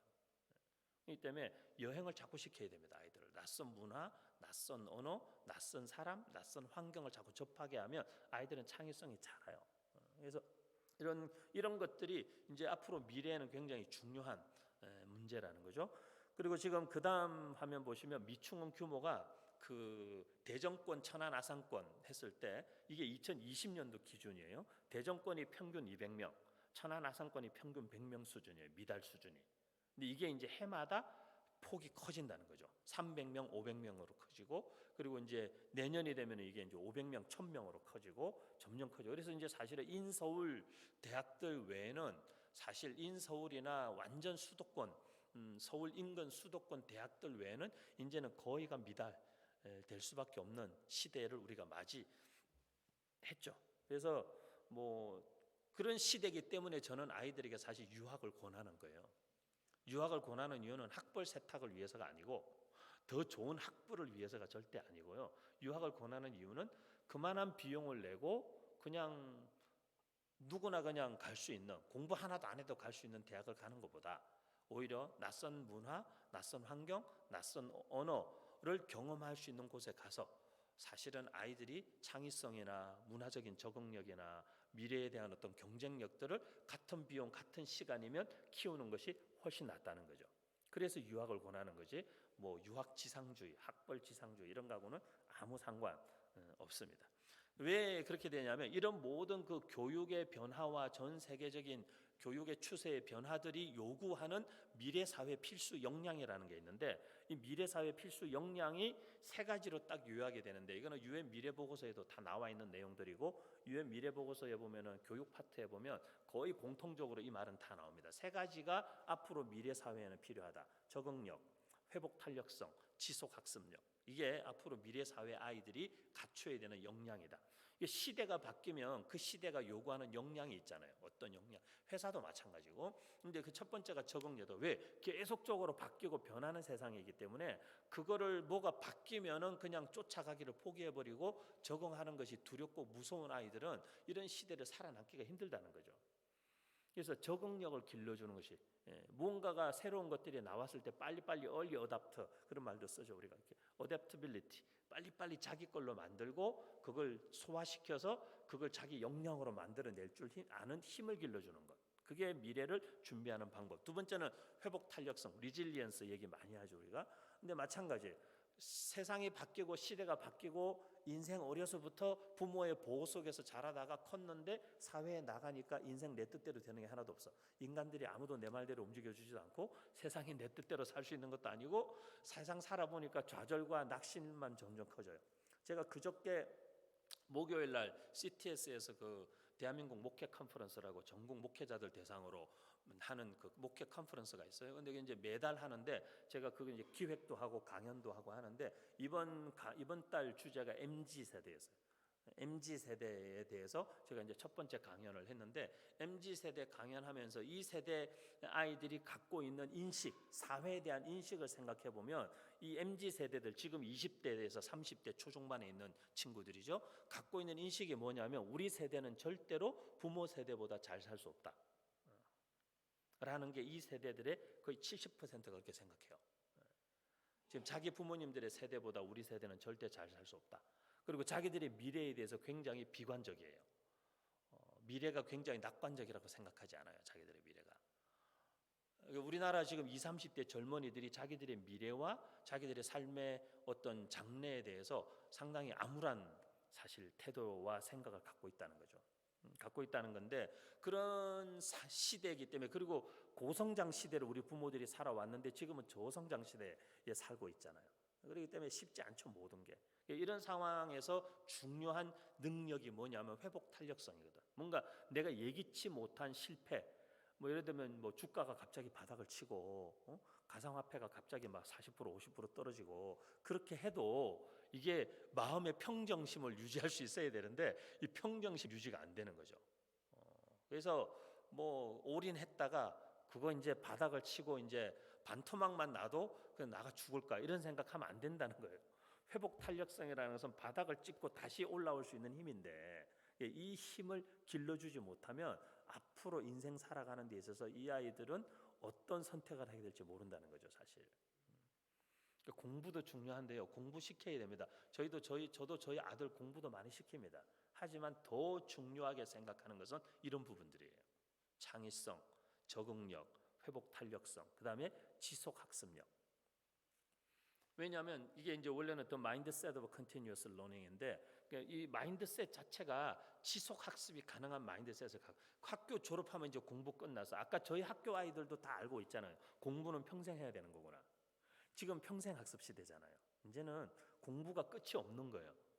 제가 특별히 여성분들에게, 특히 여성 청년들한테 제가 많이 얘기해요. 제 제자들한테는, 제자들이 뭐 30대도 있고 40대도 있으니까 제가 제자들한테 그러죠. 얘들아, 절대 결혼하고 애 놓고 그리고 남편이 아무리 돈 잘 벌어도 집에서 놀면 안 된다. 그거는 네 인생을 망치는 일이다. 절대로 놀면 안 된다. 앞으로 시대는 이제 그런 시대가 아니거든요. 돈 벌기 위해서 일하는 게 아니잖아요.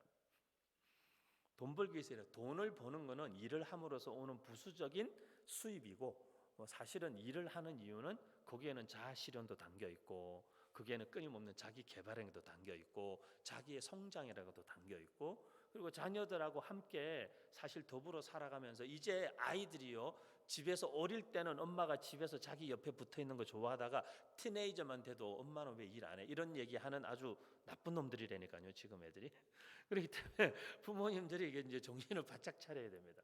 그래서 그냥 이제 넋놓고 있으면 안 됩니다. 지금 세대는 평생 학습 시대고 이제 평생 무언가를 해야 되는 시대. 저는 목회자들도 어깨동무 사역원을 통해서 20대에서 40대 젊은 목회자들 제가 이제 우리가 리더십 훈련 멘토링 사역 많이 하는데요. 제가 지금 20대에서 2040 목회자들에게 계속 강조하는 게 뭐냐면 사모님들 반드시 직업을 가져라. 왜냐하면 교회가 당신들 풀타임으로 먹여 살려주던 시대가 끝났다. 이제 그럴 수 있는 목회자들의 비율은 30% 미만이다. 나머지 70%는 어떻게 할 건데? 그러니까 사모님들 평생 일하실 생각해라. 이거 못 받아들이는 사모님들 많아요. 의외로 젊은 사모님들인데 제가 일해라 그랬다고. 사모가 왜 일해야 돼? 막 이렇게 따지는 분도 있어요, 저한테. 젊은 분이 막 20대 30대 젊은 사모가 그런 분도 있죠. 근데 바뀌었어요. 목사님들도 신대원에서 졸업하고 나가서 교회에서 풀타임으로 살면서 이제 월급 받고 살 수 있는 이제 목회자들의 비율은 30% 미만이에요. 나머지 분들은 다 소위 말해서 이중직을 할 수밖에 없는 현실적으로 목회를 하기 위해서 일을 할 수밖에 없는 상황이 됐어요, 시대적으로. 이 때문에 이게 굉장히 중요한 문제입니다. 이제 지속적으로 공부하지 않으면. 그래서 목사님들이 그리고 제가 그러죠. 사역은 언젠간 끝납니다, 여러분. 사역은 그리고 이게 은퇴를 65세, 70세 해도 100세 시대에 은퇴하고 30년을 더 살아야 돼요. 그 은퇴하고 사역은 언젠간 끝나는데 삶은 계속되는 거거든요. 그럼 어떡할 거예요? 저희들도 되게 심각한 지금 트랜지션을 경험하고 있어요. 저희 세대부터거든요. 저희 세대부터. 저희 60, 70대에서 은퇴하고 나서 뭐 할 거냐고요. 30년 동안. 교회 목회했던 분들이 교단에서 연금 지금 뭐 아시잖아요. 뭐 우리 여기는 합동측이죠. 근데 잘 모르지만 지금 뭐 통합 뭐 감리교 이런 데 연금 재단 빵빵 하던 데가 다 반토막 났어요, 전부. 그래서 목사님들이 한 달에 150만 원씩은 연금 받을 수 있었던 분들이 지금 7, 80만 원밖에 못 받게 됐어요. 그렇기 때문에 목사님들 대책이 없어요. 그럼 남은 30년을 어떻게 삽니까? 대책 없이 그렇게. 믿음으로. 제가 믿음으로 꼭 잘 사십시오. 제가 그렇게 얘기하죠. 믿음으로 사는 가구가 관계 없는 게 아니죠. 관계 있지만 그거하고는 좀 다른 얘기죠. 그래서 지속적인 학습은 지금은 모두에게 필요한 시대입니다. 그래서 이제 앞으로 여러분이 이제 마지막으로 미래 교육은 이런 커리큘럼들로 구성되어져 있어야 되죠. 막또 이게 막 섞였네. 커뮤니케이션, 크리티컬 띵킹, 크리에이티비티, 콜라보레이션, 컴패션. 이 5가지. 일반 세상에서는 위에 4개만 얘기해요. 4C 커리큘럼이라고 그래서 지금 미국 같은 경우는 공교육이 이 4C 커리큘럼으로 다 바뀌고 있어요. 그래서 랭귀지를 배우는 게 아니라 커뮤니케이션을 배우는 거예요. 우리가 부부 싸움을 하는 이유가 서로 쓰는 언어가 달라서 그런 게 아니잖아요. 같은 한국말 하는데 말이 안 통한다고 그러잖아요. 그거는 언어의 문제가 아니라 소통의 문제죠. 그렇기 때문에 우리는 언어는 배웠는데 소통하는 걸 못 배운 거죠. 그리고 우리는 영어는 배웠는데 영어권이나 서구권 사람들의 마인드셋과 문화를 이해 못하는 거죠. 그렇기 때문에 단순히 언어를 배우는 것으로는 앞으로 시대는 살아남을 수 없다. 그렇기 때문에 지금 미국은 여기에 언어, 소통의 문제, 토론, 디베이트나 이런 모든 그리고 릴레이션십 이런 것들을 커뮤니케이션이라는 카테고리 안에 다 집어넣어서 통합하는 거예요. 그래서 그냥 언어를 배우는 게 아니라 이제는 소통하는 법을 배우는 것을 기본으로 하는 거죠.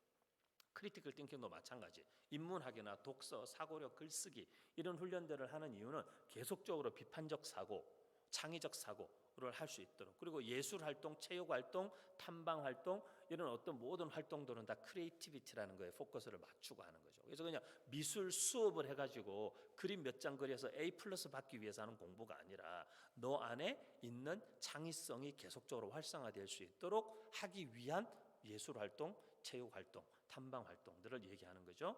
그리고 콜라보레이션, 이제는 함께 하는 거. 이제는 같이 협업하고 함께 일할 줄 모르면 소용없다는 거죠.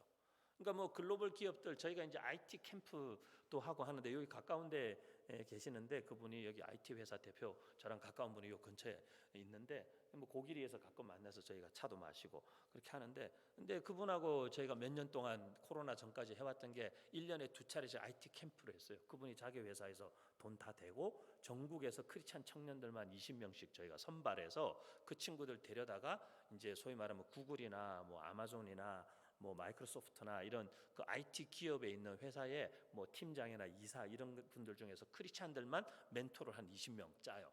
그래서 멘토도 한 20명 들어오고 젊은 20대 젊은 청년들 20명 뽑아서 숙식 비용을 이분 회사에서 다 지불하고 이제 2박 3일 동안 IT 캠프라는 거예요. 그래서 IT의 비즈니스의 전체 지형들을 맵을 보여주고 지금 너희가 어디 있고 너희들이 가고 싶은 자리가 어딘지 그리고 거기 가려면 어떤 루트를 거쳐야 되는지를 매핑을 다 해주는 거예요. 그리고 그걸 다 멘토링을 해주고 지속적인 관계성. 그래서 이 IT 캠프에 왔다 가면 아이들이 다 이직을 하거나 하는데 여기 IT 캠프 왔다 가면 연봉이 1, 2천만 원씩 다 뛴다 그래요 아이들이. 그럴 정도로 IT 캠프를 저희가 몇 년 동안 해왔었죠. 근데 그런 다양한 일들을 저희가 하는데 이 IT 하는 분들이 다 그래요. 목사님 저희 업계에 학벌이 좋은 사람도 필요하지만 학벌과 아무 관계없는 자리가 더 많은데 사실은 문제는 사람이 없다고. 진짜 사람이 없다고. 그러니까 목사님 학교 졸업한 애들 중에 개발자 되고 싶은 아이들이 있으면 자기 회사에 보내서 한 1년만 인턴십 하면 그 다음에 구글로 가든지 어디든지 갈 수 있다는 거예요. 그러니까 그냥 보내달라고 자기들한테. 그러면은 걔는 21, 2살에 글로벌 기업에 들어가서 개발자로 그냥 좋은 연봉 받고 일할 수 있는 준비 금방 시켜줄 수 있다고. 근데 그게 이제 자기 적성이죠. 저희 아들 그렇게 보내고 싶은데 얘는 타고난 인문학과예요. 타고난 인문 계열이어 가지고 IT에 관심이 1도 없어요. 관심 1도 없으니까 좋은 기회가 있어도 뭐 보낼 수가 없죠. 저희가 코로나 풀리는 대로 또 시작할 텐데 뭐 우리 윤성재 목사님 잘 아니까 여기 교회 청년 중에도 IT 업계에 있는 친구들이 있으면 보내서 도움받게 하면 되죠. 도움받게 하고 여러분 자녀들의 인생의 미래나 길들을 열어가는데도 뭐 이런 도움을 주고자 사업하는 분들이 이분도 그냥 억대 이상 되는 연봉 받으면서 대기업에 글로벌 IT 기업에 있었어요. 그런데 만나서 계속 저희가 교제하고 밥 먹으면서 늘 고민하는 거예요. 목사님 제가 저 한 몸 잘 먹고 잘 살려고 제가 하나님 저를 분명히 이 자리에 보내지 않으셨을 텐데 제가 뭘 할 수 있을까요? 청년들이 지금 유리천정이다 뭐 이제 뭐 자본이 자본을 낳는다 어쩐다 뭐 이런 되게 미래에 대해 절망적이고 비관적인데 자기들이 볼 때는 기회가 너무 좋은 기회들이 많다는 거죠. 근데 그 길을 몰라서 그런 거니까 자기는 그래서 길을 내주고 싶고 알려주고 싶다. 그래서 회사 이름이 2miles예요. 2miles.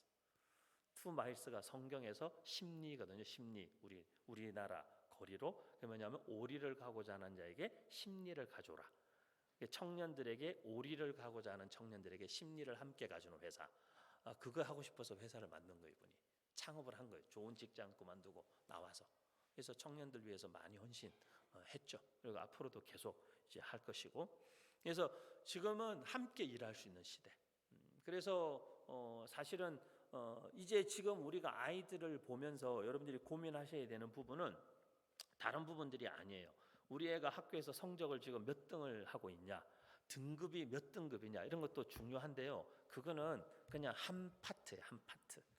저희 학교 어깨동무 학교 아이들에게 얘들아 공부에는 어떤 요소가 있니? 그러면 저희 학교 아이들은 거의 제가 주입식 교육을 하지 않기 때문에 각기 다른 표현이지만 비슷한 얘기를 해요. 공부를 하는 데 있어서는 하나님과의 관계에서의 신앙의 문제, 그리고 공동체와 더불어서 살아갈 수 있는 어떤 성품의 성숙, 그리고 세 번째는 학과 공부와 다양한 활동을 통해서 배우는 어떤 학습. 그래서 신앙, 성품, 실력이라는 세 가지 요소가 균형을 맞춰야 우리가 전인적 성장을 할 수 있는 아이들로 키울 수 있는데 이제 현재 우리 학교 교육에서는 너무 이 소위 말해서 실력이라는 거에 너무 치중해 있는 경향이 있죠. 그리고 그런 교육이 나중에 결국 우리가 리더들을 보세요, 여러분. 정치인이든 뭐 사업가든 목회자든 보세요. 결국 실패하고 걸려 넘어지는 건 학벌이 아니에요. 성품의 문제거나 신앙의 문제지. 그렇기 때문에 우리가 사실 지금 우리 아이들의 진짜 미래를 내다본다면 기초는 어디서부터 시작해야 되는가라는 건 되게 자명한 일이죠. 그래서 한번 여러분들이 그냥 한번 생각해 보실 수 있는 계기가 되면 좋을 것 같아요. 그래서 우리 자녀들을 어떻게 그냥 이렇게 다른 아이들하고 똑같이 그냥 학원 뺑뺑이 돌리고, 신앙교육은 제가 이제 다다음 주에 와서 신앙교육에 대해서 얘기하겠지만, 주일날 한두 시간 교회 와서 여러분 자녀들의 신앙이 유지될 거다라는 것은 엄청 큰 착각이에요. 엄청 큰 착각입니다. 지금 우리나라 아이들도 통계적으로 볼 때 청소년들이 70% 이상이 대학 가면 신앙을 다 떠나요. 그리고 지금 우리나라 청소년들은 일명 미전도 종족이라고 불려요. 미전도 종족은 옛날 우리가 되게 스트릭한 엄격한 잣대를 들이대자면 그 종족의 거의 99% 이상이 복음을 듣지 못한 종족을 미전도 종족이라 그랬어요. 근데 지금 우리 한국의 청소년들을 미전도 종족이라 그래요. 그 정도로 지금 사실 우리 다음 세대 사역이 막 진짜 어마어마하게 무너지고 있어요. 그리고 코로나로 그게 더 가속화됐고, 그래서 좀 되게 진지하게 고민하셔야 됩니다. 제가 청년 목회 30년 했잖아요. 제가 30년 전에 목회할 때 부모님들이 다 40대 이런 분들이었죠. 40대, 50대 이런 분들이었어요. 근데 40대, 50대 부모님들은 주로 아이들의 진로, 진학, 취업, 결혼 이런 게 기도 제목이에요. 근데 제가 지금 이제 한 20년, 25년, 30년째 계속 만나고 있는 부모님들이 있잖아요. 그분들이 지금 70대, 이제 80대 돼 가시거든요. 근데 그분들이 지금 기도 제목은 뭔 줄 아세요? 지금 기도 제목은 자녀들의 신앙 문제예요. 그 말고 없어요. 자녀들의 신앙 문제. 그 정도로 한국 사회가 지금, 한국 교회도 굉장히 어려운 상황으로 치닫고 있죠. 그래서 우리 지금 한국 교회 미래를 여러분이 정말 생각하시고 여러분 자녀들의 미래를 생각한다면, 교회 학교도 여러분 자녀들을 가르치는 교육도 교육은 학교에, 신앙은 교회에 맡겨놓고 집에서는 그냥 아이들하고 그냥 밥 먹고 맛있는 거 사주고 그냥 같이 좀 놀아주고 그렇게 하면 다 되겠지라고 생각하시면 큰일 납니다. 제가 다다음 주에 좀 더 자세한 통계와 함께 말씀드릴게요. 부모님들의 역할이 엄청 중요해졌습니다. 자녀들이 더 이상 신앙의 롤모델을 목사님이나 교회 학교 선생님으로 보고 있지 않아요. 코로나를 지나가면서 아이들이 신앙에 가장 영향을 많이 받는 사람이 부모님이 되고 있어요. 그 중에서도 아빠. 아빠는 이런 조사에서 잘 나오지 않던 단어예요. 아이들이 보통 신앙은 엄마한테 많이 의존했는데, 아이들이 코로나로 집에 있는 시간이 많아지면서 아빠의 모습에서 신앙적 영향을 받는 비율이 되게 높아지고 있어요. 제가 저희 연구소에서 이번 주에도 4월 6일 날 수요일 저녁에, 수요일 예배 있어서 안 되겠지만 제가 수요일 저녁에 지난 2년 동안 코로나 기간에 진행된 청소년 청년 관련된 연구 자료들을 총정리해서 앞으로 코로나 이후에 한국 교회 다음 세대 사이 어디로 가야 되느냐라는 포럼을, 전문 포럼을 합니다. 신학교 교수들 5명하고 제가 이제 진행하고 사회보고 토론도 진행하는데, 이제 그런 것들을 하면서 저희가 지난 2년 동안 다음 세대 관련된 연구 자료를 다 조사해 봤죠. 진짜 충격적인 내용이 많습니다. 앞으로 한국 교회 미래의 지표가 상당히 부정적인 건 사실입니다. 근데 그 키는 이제 부모님들이 쥐고 계시는 거죠. 여기 계시는 좀 젊은 부모님들이 다 쥐고 계시는 거죠. 여러분 손에 자녀의 미래, 교회의 미래, 이제 이 나라의 미래가 다 달린 거죠. 그래서 아마 이런 시간을 또 쉽지 않은 때에 마련하셨다고 또 생각합니다. 그래서 오늘 좀 그런 말씀을 드렸고요. 혹시 질문 있으시면 질문을 그래도 뭐 하셔도 괜찮습니다. 질문하셔도 괜찮습니다.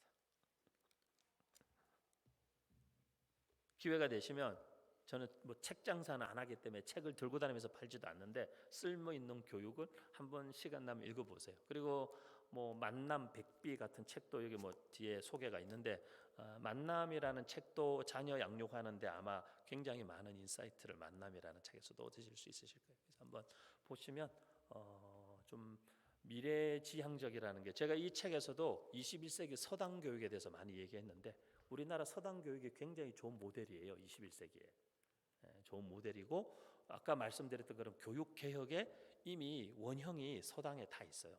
다 있기 때문에 제가 뭐 스웨덴이니 핀란드 교육이니 다 좋은데 그런 거만 자꾸 얘기하지 말고 우리나라에 있는 좋은 원형을 갖고 오라고. 21세기 서당 교육이 굉장히 좋은 모델인데 그게 다 그게 개별학습, 세대통합교실, 학습의 분량을 정해주고 훈장님들이 하던 거 그대로 하면 돼요. 지금 사실 선생님들이. 그래서 이제 거기에 부모님들의 역할이 굉장히 중요하죠. 그래서 한번 생각해 보시고 또 고민해 보실 수 있는 계기가 되었으면 합니다. 한번 제가 기도하겠습니다. 하나님, 오늘 우리 수지 영광교회 귀한 분들과 함께 자녀들의 미래를 위해서 우리가 공부해야 하는데 공부가 학과뭐 공부하는 것만이 공부가 아니라 더 중요하고 더 근원적이고 더 기초가 되는 공부, 그리고 시대적인 변화에도 적응하고 살아남고 스스로 주도적으로 계속해서 성장해 갈 수 있는 공부, 그런 태도와 습관을 길러주는 것이 더 중요한 미래를 대비하는 교육이라는 것을 우리가 다시 한번 생각하게 되기를 원합니다. 쉽지 않은데, 그리고 지금 같은 현행 교육 제도 안에서 쉽지 않은 일이지만 우리 부모님들이 먼저 눈을 뜨고 있어서 학교에만 모든 것을 의존할 것이 아니라 부모로서 자녀들의 삶에 우리가 어떻게 선한 영향력을 주고 우리 자녀들의 미래에 더 준비된 자녀들로 양육되고 자라게 할 수 있을지 고민하는 부모님들 되게 해주시고, 또 그 고민하고 함께 가는 길에 교회가 또 함께 울타리가 되어주고 지지하는 또 서포터가 되어서 우리 다음 세대들을 정말 미래에 준비된 하나님의 사람들로 잘 양육할 수 있는 우리 교회가 수지 영광교회 될 수 있도록 주님께서 함께해 주시기를 원하고 지혜 주시기를 원합니다. 앞으로 계속되는 시간들을 통해서 우리 부모님들에게 또 하나님 주시는 좋은 또 깨달음과 또 가야 할 방향들이 보이는 시간들로 이끌어 주시기를 간절히 원하며 예수님의 이름으로 기도드립니다. 아멘. 감사합니다, 여러분.